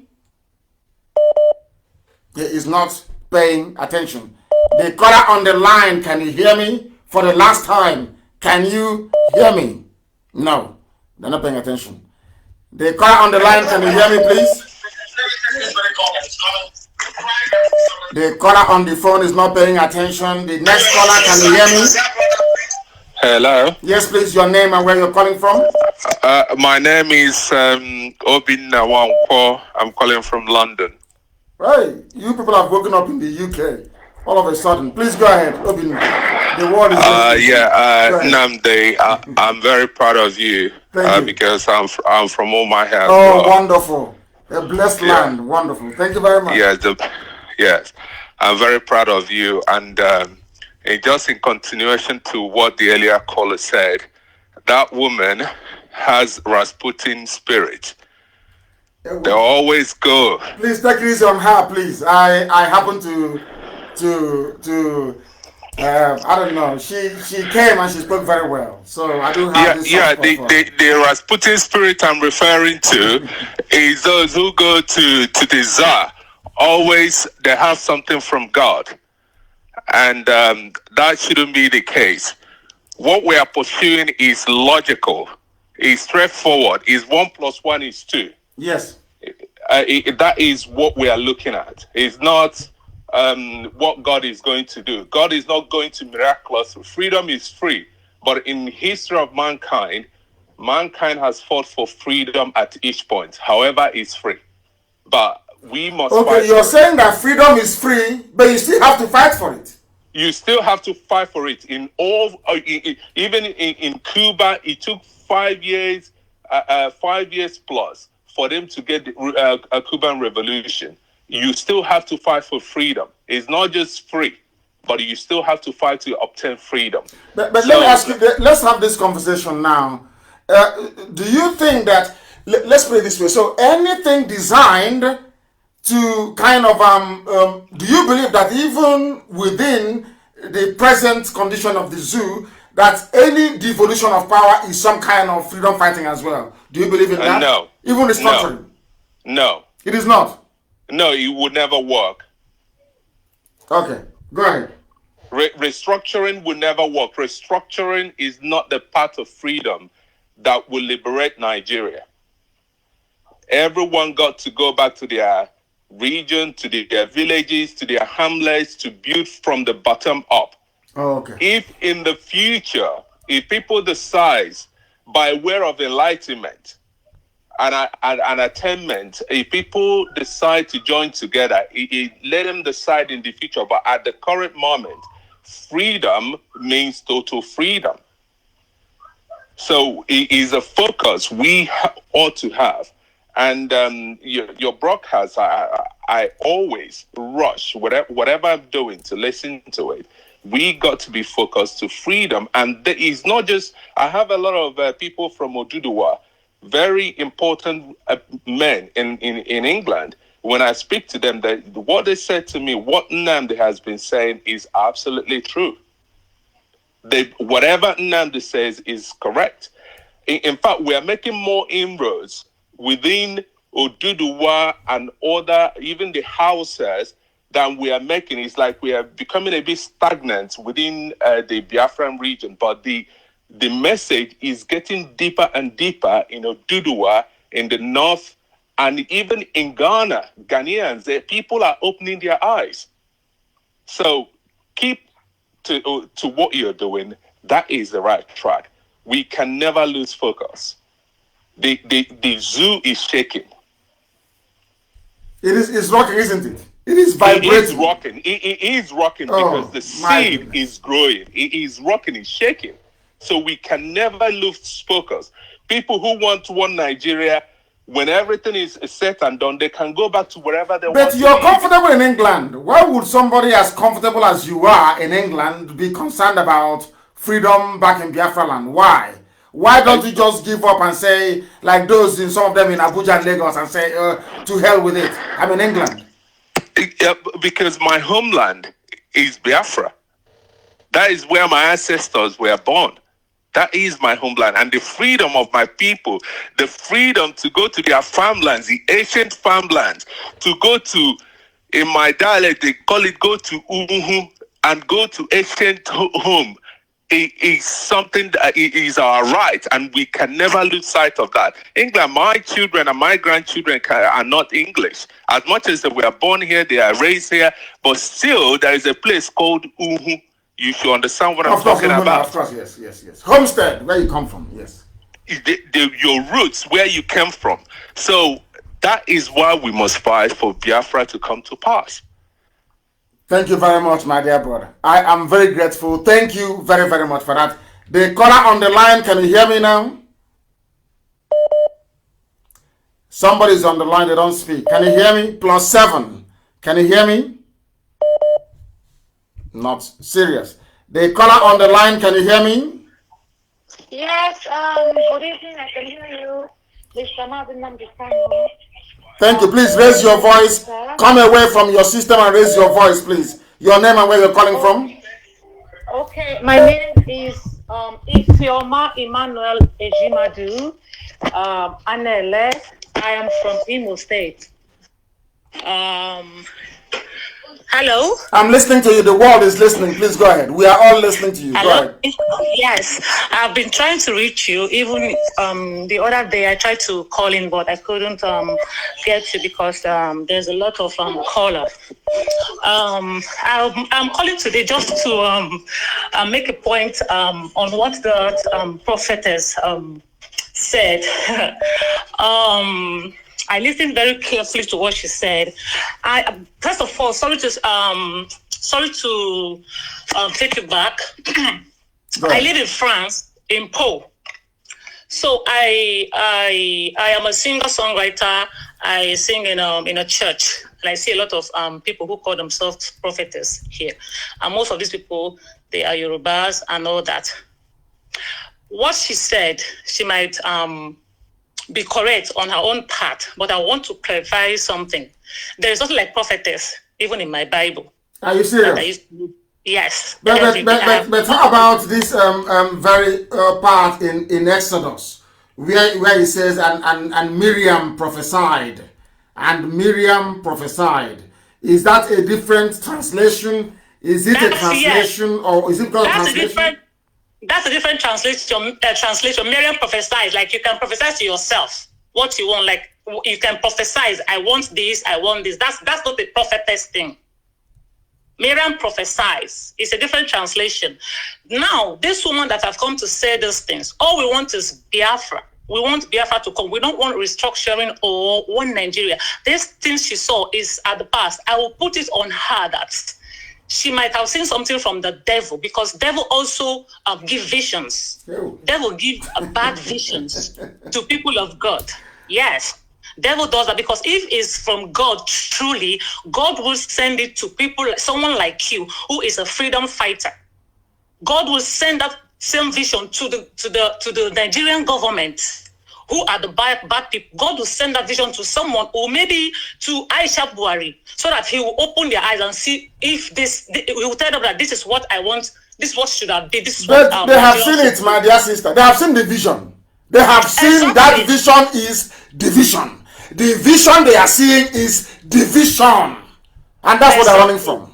That's why they don't want the structure either. They don't want anything to tamper with the zoo.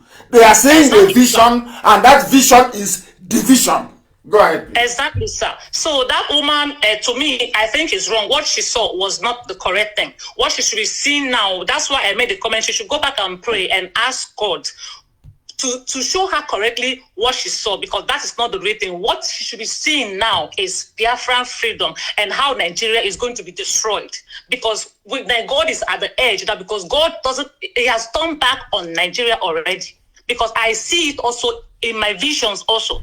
I see things about Nigeria, which I can't come on, I don't want to be saying it, but I know that that is not the right thing from God. So we shouldn't listen to that woman, because some people are like that. I'm sorry to say, I'm not castigating her.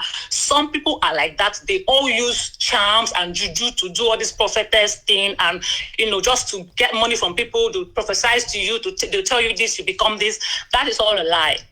Thank you, sir. Thank you very much, my dear sister. Thank you very, very much for that. An eye-opener, if I may say. The caller on the line, can you hear me? I have a caller on the line. Can you hear me? No. The caller on the line, can you hear me? Yeah, Mazi Nnamdi Kanu, I can hear you. Thank you very much. I'm calling from Las Vegas, my brother. From Las Vegas. In Abacha and Las Vegas. Are you doing gambling? I can't do gambling. I know in Vegas they don't have gambling. Please, your name once again, if you may. My name is Chimo Odunze, Mazi Nnamdi Kanu. Odunze, welcome. Thank you very much. Please go ahead. Yes, like what our prophet has said, if God so loved Nigeria that he has been giving us Obasanjo, Gowon, Buhari, even our brother Jonathan. Now, this kind of love, you guys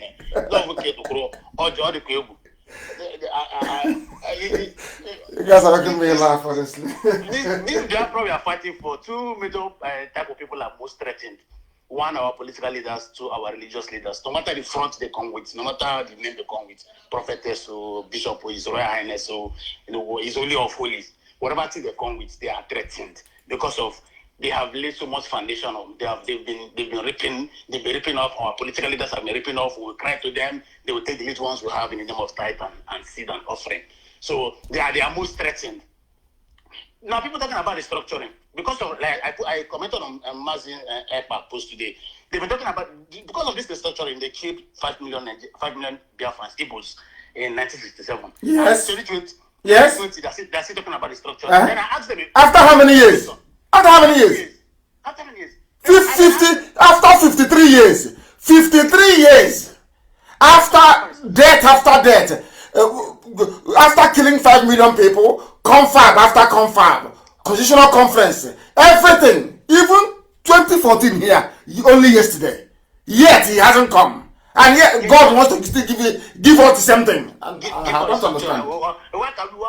At this level, we're not supposed to be deceiving ourselves. They've used that word to deceive us, to delay us for a very long time. We're no longer going to stand for that word. You want to restructure a country or that doesn't have a structure. How can you build it? How can you restore? How can you build? Look, you want to build a 3-bedroom flat on a bungalow. You first of all scatter the bedroom flat and start to build a foundation that will carry a 3-bedroom flat. You scatter the bungalow and build a foundation that will carry the 3-bedroom flat. You can't build a 3-bedroom flat on top of a foundation of bungalow. It will collapse. So there's no structure to be restructured. Now you're talking about restructuring. Because of restructuring, common sovereign national conference that was not even supposed to touch every part. So it was meant to aid a little part of the structure. They vowed that they would dismantle Jonathan. They chased away Jonathan because of him calling for sovereign national conference. How does that make sense to anybody? There is small common electoral reform that they ask them. Reform electoral reform now so that people can vote from any part of the world, so that there will be accountability, so that when they're after election, within 1 hour, there will be a result to be announced. Common electoral reform, they cannot do that one. Now you're talking about a whole restructuring. You're talking about them. They've gotten us where they want us. So what you're saying is that even the simple things they can do to make life better, they cannot do it. Talk less of a much more bigger thing that will bring freedom to people. Common electoral reform. Common time, this little one, they cannot do it. And you're talking about collapsing a nation. The structure, they take away the oil wealth from Dantata, take away the oil wealth from Arakija. That is the structure we're talking about. You're taking away the oil wealth from them. And you want to restructure that. You want us to sit down and listen to you. You want to give the Southeastern region economic independence. That is the structure we're talking about. It cannot work. It can never work. Nobody's talking about the structure. We're talking about a total decimation, total destruction of that evil jungle, evil forest they call a country. After 60 years of independence, there's no electricity. There's no common running water. You want to restructure. Restructure what? Prophetess come and give prophet. We should stop listening to these people. There's one person God has given out to us, which is Mazi Nnamdi Kanu. Then they know. Then they are doing every nonsense. Prophetess, we have decimated our prophecy here. Mas, thank you so much. God bless you for what you've been doing. Thank you very much, and bless you too, my dear brother from Nevada, from Las Vegas. But he is not in a casino gambling away his life. He is working very, very hard to sustain himself and his family, and also to support this very effort we're making to free everybody. I saw somewhere in the Bible, I saw somewhere, and Miriam the prophetess, the sister of Aaron. I don't understand this one anymore. This is another, because I've been going through the various translations. That is why if they can harmonize all these things to make life easier. In some Bibles, there is no female prophetess, depending on the church you're going to. And in some other ones, there are. So they need to harmonize this, so to be very clear. I'm looking at it here. I think Exodus 15, 20. And Miriam the prophetess, the sister of Aaron. This is another translation. It's also, oh my goodness, it's so confusing sometimes. Thank you very much. I don't know who else is on the line. People are calling today. Let us try and take their calls if they want to speak to us. The caller on the line, can you hear me? Yes, please, your name and where you're calling from. Thank you very much. My name is Nnamdi Kanu'S. I'm calling from Iguacha. From Iguacha, our capital. Please go ahead. Yes, sir. Thank you very much, sir. Sir, I've been listening to what the prophetess has been saying, and frankly speaking, I'm not convinced anywhere of everything that she has said. So you can't take away anything from what she said? You don't believe her? Yes. One bit, not even a single word from her. Because I don't understand why God will allow. Let me say this. These are not. Let me say that Biafra did not die, but 5 million people died. Why will God allow 5 million people, innocent people, children? I have seen the children, innocent children, from a year, 2 years, and 5 years and 7 years. What were their offense? That God will allow them to die, to suffer such pain. I'm so pained in my heart because I don't know why would God allow such thing. I was trying to send a message to know that to ask her, does human being create a nation? Just answer the simple question. I've not seen, I've Googled, I've searched in YouTube, in Google to know if there's a place that human beings will create a nation. I'm not seen that such answer. It doesn't exist. There is nowhere in the history of man except Africa that a human being can come and be credited with. Do you know what insult that is? Do you know how insulting it is? Oh my goodness. That a fellow human being created a country for you. Come on. That's terrible.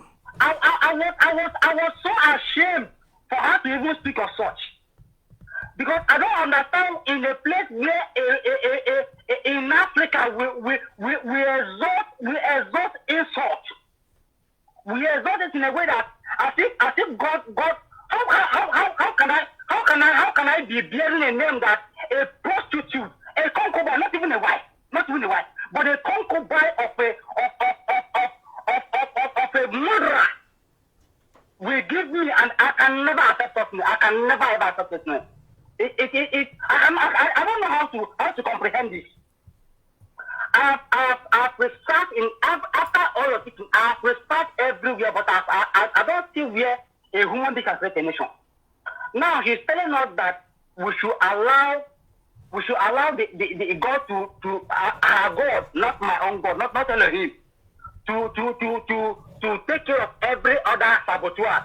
Maybe the people that are fighting against us. The same Fulani people are butchering our sisters, our mothers, killing their part in forest. I was a witness. I'm telling you, when I was 7 years old, I was a witness to an attempted rape to my own mother. Hey, your own mother? Yeah, I'm telling you this. If I lie, the Elohim takes my life midnight. I said my own mother. We lived in north. We lived in Tapa, in the north. We went to buy. We went to a village to buy bitter leaf because that was my mother's business. A full animal that was supposed to cross a particular river, just a small river. The man just stood there. We are staring at my mother, just direct into her eye. Yeah. She started. We could not cross, and the man could not cross. So when the man let her cross, she with his knife, she attempted to rape my own very front. I was 7 years old at then. I know how I fought. I know I was able to sustain injury because of that. Very sad. So how can somebody tell me to live in the same country without practice? It's not possible. These people are moronic serial killers. This is what they do for life. This is what they believe. You cannot stay in the same country with this. It's not possible for me to live in the same country with this kind of people. I understand, my dear brother. I understand what you're saying completely and totally. I do understand, and thank you very much for calling. There was a sister of ours on my Facebook page, actually, Ngozi Obi. She made a comment. She said that Mbaka is also a prophet.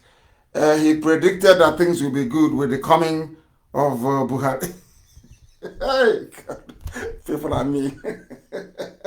Mbaka is also a prophet. This one from UK. They are everywhere this evening. The caller on the phone, can you hear me? The caller on the phone, can you hear me? I wish they can. The caller on the phone, can you hear me? No. The caller on the phone, can you hear me? Please, your name and where you're calling from. My name is Onyeka Chinwakweze. I am calling from Toronto, Canada.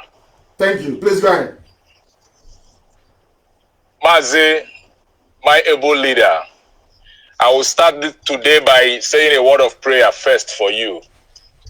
And my prayer for you is, when you move from one nation to the other, God will suffer no man to harm you.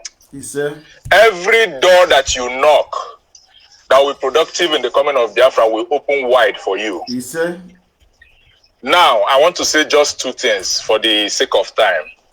Number one is that I want to appreciate the fact that you took today's program to the Sumamborum, the highest, the peak, by allowing somebody who is not even a Biafran to talk, especially somebody who goes by the name prophetess.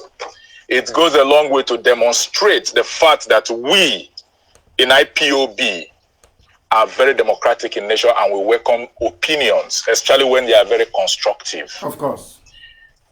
Mazi, for the woman who said, the prophetess, I may say, that made her own submission, is for me, I welcome everybody's opinion. But sometimes we also tend to look at what people, their opinion means to what we are doing. You know, her own, whatever God showed her, whatever she saw, whatever she heard is an aberration to what we are doing.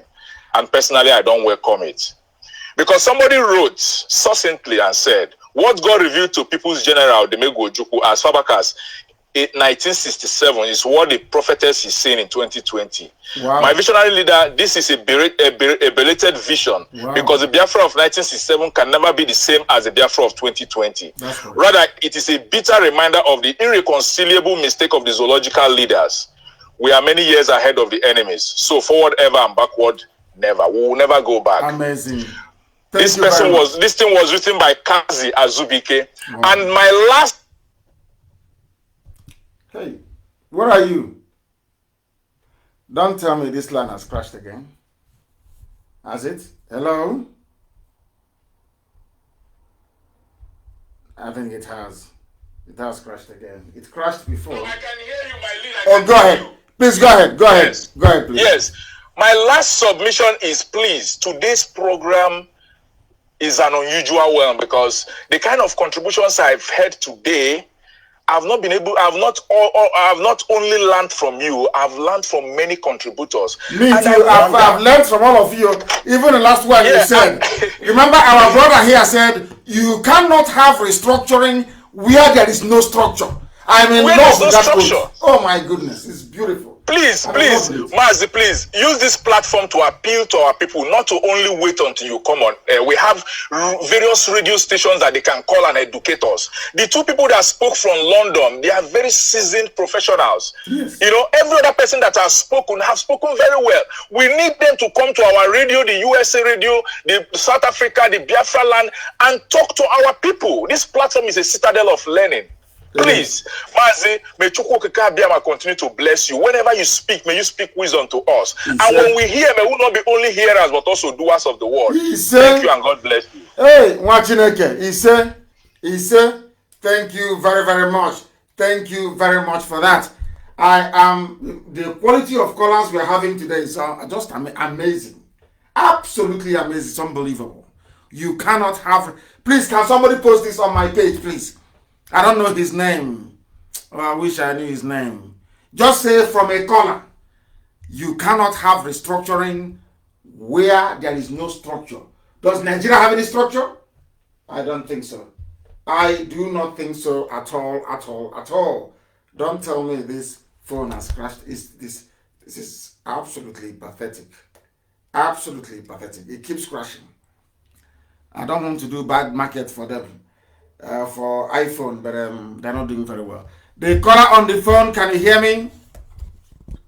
Yes, sir. Mazi, good evening, sir. Good evening to you. Your name and where you're calling from? I am Prince Samuel Ernest. I'm calling from Dakar, Senegal. Your name is Onyechukwu, not your Igbo name. I don't want to hear that again. All this English name to make me sick. Your name is Onyechukwu. Please go ahead. Sir, please, I want to thank you for all the privilege that you have given both Biafrans and non-Biafrans. But my very opinion to what the so-called prophetess said is that I don't want to hear such a thing again. If God sent her a message like she claimed, or God revealed something to her, why don't she go straight to the Yoruba kingdom and to the Asorok, to the presidency or whoever that is in Asorok there? Why don't she reveal the same thing to them? Why don't she talk to them? Must it be you, and must it be now that we are ahead of things, that we are about to liberate, that she will wake up to utter such an utterances? To me, I don't value such a thing, because she has no idea what Biafrans have gone through and what the Eastern region people has ever gone through since 1960 till date. Now, the so-called, the same God that she claimed she had from, I want to know, does this God suck blood? No. Does this same God support the killing and the humiliation of human beings? The one he told us that he created in his own image. I don't think so. So God supports the same thing, and why would God reveal such a thing to her? That people will be raped, murdered, and slaughtered, even the same people that are God's own children, preachers of the God's word. According to maybe some of those reverend fathers who are being slaughtered, are they not men of God? Does it mean that God supports his own men to be slaughtered? I know. I wonder why some people behave and reason abnormal. If she's paid to come and say such a thing to deceive us, we are more than ahead of her own thing, her own thoughts. I wouldn't think so. I wouldn't go that far. And thank you very much, my dear, but I wouldn't go that far to say she was paid. No, she's just giving her opinion, which we respect, but respectfully also disagree with. The caller on the line, can you hear me? Yes, sir. Good evening. Good evening to you. Your name, please, and where you're calling from, if you may. My name is Emeka Nwafo. I'm calling from Gothenburg, Sweden. Gothenburg, Sweden. Please go ahead. I have two things to say to you, sir. Please say it. We don't like to mention about the woman that spoke on the platform today because everybody has his or her own opinion. And we don't like people to give her more attention because if you know in spirit and if you see in spirit, you know that everything has come to conclusion about Biafra. This is her own opinion, and everybody, if you understand, as Bible made us to understand, everybody is a small God. God speaks to everyone. So that shouldn't be a topic. If you listen to what I was commenting on when you were speaking to her, I mentioned something. I said, you want to get me angry by, but all of a sudden I said, anyway, we are practicing democracy. That's all. Yeah, democracy, you must listen to people. Even those you disagree with, you must listen. You must learn to listen to those you disagree with. That is the essence of democracy. Of course. Yes. Of course, sir. So I am saying all these things to tell you, sir, that we are praying and we are what we are educating our people is the most important thing, because our people don't research. They believe on what people told, but they don't research, because every time you come on air and you say something, I go to my table, I research and say, yes, what you are saying is right. So, and I speak to my people. Don't ever believe anything that someone is telling you. Try to do your own research and come up with facts and figures. That is whom we are. So, as you are educating us and giving us all these facts, it's awakening the spirit of Biafrans. Those that don't want to know are now going into researching. So I am praying for you, sir, that God should give you more strength to carry on this struggle, because I know that you have a lot to do. Because when you liberate us, you liberate the soul of the Biafran. Not just that we got the freedom, no. But when you liberate our soul by reasoning like a Biafran, you have done a great job. So please, sir, continue doing what you are doing. God will be with you, sir. You said thank you very much for that. Thank you very, very much. Let us see, maybe take one or two more calls and we call it a day. The caller on the line, can you hear me? No, he is not paying attention. Not paying attention. Can you hear me? The caller on the phone, can you hear me? Yes, I can hear you. Yes, please. Go ahead, your name and where you're calling from. It's Choga calling from Sweden. From Sweden, please go ahead. Yes. And Director, what I want to chip in, because every time people are talking about we should not discuss religion, like what the prophetess said. When she was saying it, I was so angry. I will tell you the truth. I was like, these people, I have never seen anybody that came to, because all the people that have been prophesizing, can I say, or vivid vision or dream they had concerning Biafra have never said such a thing. According to what you answered her, you told her that the mouth of people is mouth of God. And so many people have prophesied for Biafra and freedom of Biafra. She's the only one that, even from that Yoruba part, they have many prophets or many pastors or many reverends. They have said such a thing that only what they are seeing is a bloodshed and after division, and everybody will be on his or her own. And everybody will have his or her own freedom. She's the only one that I have seen that came out saying that she saw. But what I'm asking myself when she was saying all this is, have this woman ever been in the northern part of Nigeria? Because if this woman has been in the northern part of Nigeria, even before this whole scenario that is happening now, coming down to the east, you will see that our people that are living there, every minute of their life, every day of their life, they are living in fear. When I went there, for 1 year I sat there, I was like asking myself, why are you people comfortable where you are living in fear? Now, that same fear that they are living in the north is the one that they have pushed down and moved down to the south. And even when you from here went down home, you will be living in fear, even in your house. You'll be afraid in the night what will happen. Because it's happening now. Even in my own village where I'm coming from. The last year when I went home, one they cut his head and they raped one, the same full animal. And these people, all these people that are prophesying about one Nigeria, they don't prophesy and give solutions. These people always came out to prophesy. That is what I have seen about them. They always see the problem, no solution. But I know one thing in the Bible. Even Jeremiah, even Isaiah, they prophesy doom that this is what is coming to the people of Israelites.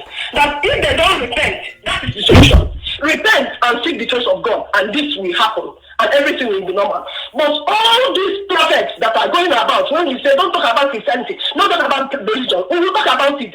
The day you talk about Christianity, because you have stopped talking about this for a long time, even before, I think after the detention, when you came out, you never said something about religion.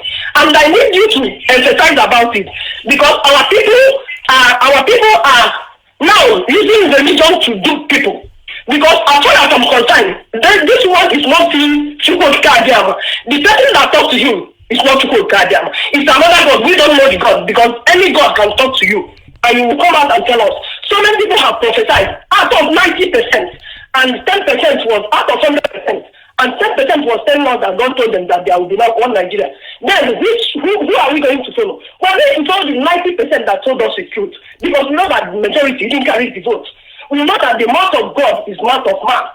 So for me, we will be talking about religion, telling them that all these prophets of doom coming out from everywhere, saying whatever they want.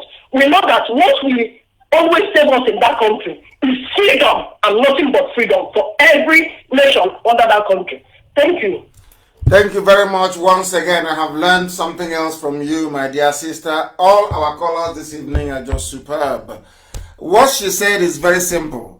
So if our dear prophetess is telling us from New York, is telling us that she saw a vision where God said, don't divide Nigeria, how about all the other multitude of prophets that have been saying to us that God said Nigeria has already been divided? So who do we follow? Who do we follow? Let us take this very call. The caller on the phone, can you hear me?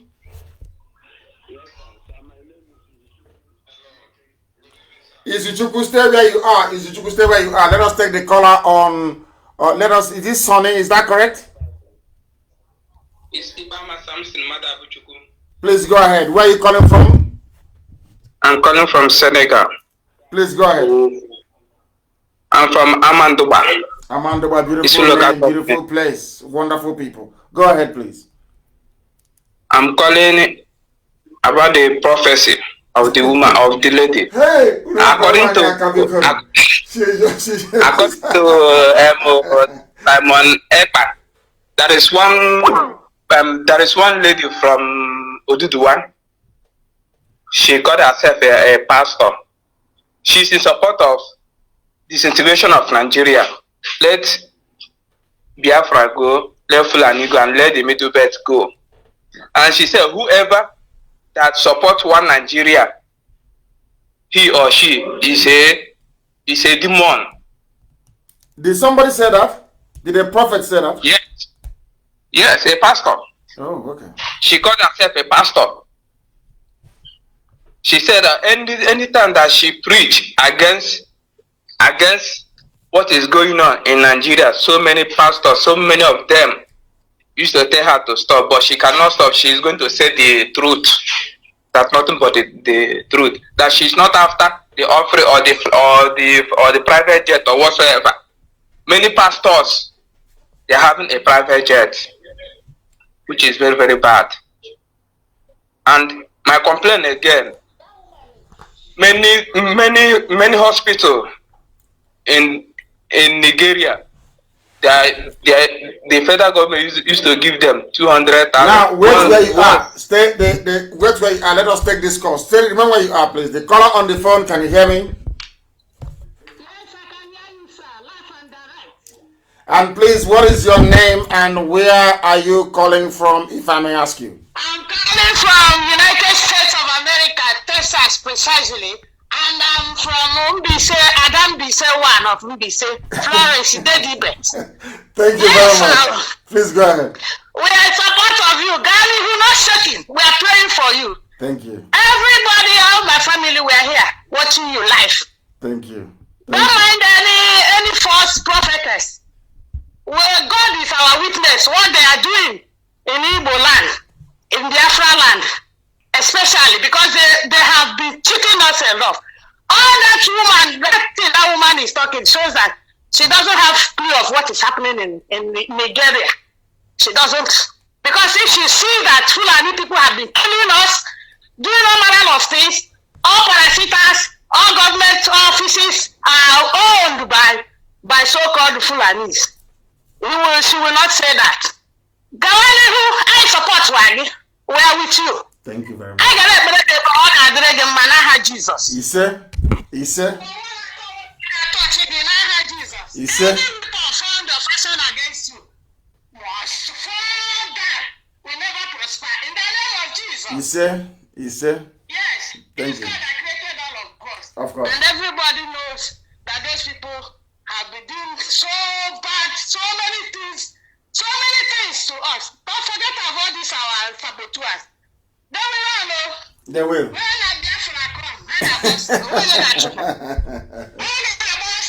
Of course they will. Thank you. Thank you, my dear sister.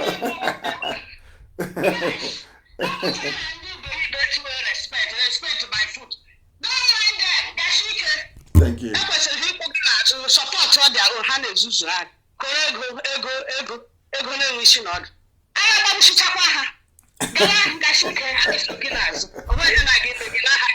He said, thank you, my dear sister. Oh my goodness. Hey! IPOB, oh my goodness, these people are too hot. Even those in America, those in everywhere in the UK, everywhere so hot. In Australia, that's who we are. Formidable and unstoppable. We have respect for divergent views, but we are set on accomplishing this very mission that Chukwuka Abiyama said this very generation must accomplish. And that is why we are unstoppable. Unstoppable. Our march is relentless. And freedom is the ultimate goal. It doesn't matter what the devil does. It doesn't matter what darkness does. It doesn't matter what gossipers do. In fact, I welcome it and I love it. When I go into social media and I see IPOB everywhere, hey! I'm so happy. Because every publicity is good publicity. Very, very important. And that is why we have preached this very gospel this evening. To remind everybody that the zoo is unsalvageable because, as our brother said, you cannot have restructuring when there is no structure. Another one said, what Ojukwu saw 53 years ago, a vision Ojukwu saw 53 years ago, people are not just seeing it now. That restructuring that Ojukwu did not bring, that Aburi that Gowon failed to implement, that same restructuring that confab after confab never delivered. Is it now that the Janjaweeds are in power with no president? And by the way, has anyone seen Oshibajo yet? Has anyone seen him? You know, I'm giving them a false sense of security. I just want them to think I've forgotten. And then I'll hit them very hard and below the belt this time around. They think we've forgotten. They are dreaming. But I thank each and every one of you. I thank our dear sister, Prophetess Oshibajo from Bronx in New York. We thank each and every caller, every listener, wherever you are. Somebody just reminded me. I said 1 million people because by the time this program is over, if you give it 2 more hours, you will hear or you will know that nearly 2 million people have been reached. And out of that, nearly 1 million would have listened just via my page. I'm not talking about YouTube. I'm not talking about FM. I am not talking about satellite television. And I'm not talking about Radio Biafra app or tuning or Radio Garden and the rest of it. Everywhere around the world, people are waiting to embrace our freedom. And that is why we say that here, there is no subject that we cannot broach. There is nothing we cannot discuss. But I must say to our people that respect is reciprocal. Keep your mouth shut and nobody will talk about you. As for respect, we shall respect those that deserve it because, again, respect is reciprocal. If they respect us, we respect them. Respect for our elders is in our DNA. We must respect those who respect freedom. We cannot respect those that keep selling us short to our enemies. That is why our resoluteness can never be questioned. Allow me to repeat, we shall respect our elders. Yes, because I too, I am an elder. So we respect those who are older than us and those who are younger than us, but not when we are misbehaving. If I misbehave any day, I don't expect you to give me any respect. I expect hatred and venom in return. I don't even deserve pity. Because I know I would never fail. I know I would never, impossible. From now till the kingdom come, impossible. I can never. Impossible. Because I know my mission on this very earth. That is why we proclaim with every certainty, with every assuredness, and every conviction, for those who do not know, that to us, Biafra is much more than even freedom itself. Biafra is beyond the comprehension of mere mortals. To us, this family, this IPOB, Biafra is in fact our religion. And here on radio, Biafra is where we worship, because Elohim Adonai El Shaddai is our God. From me, from here, it is good evening.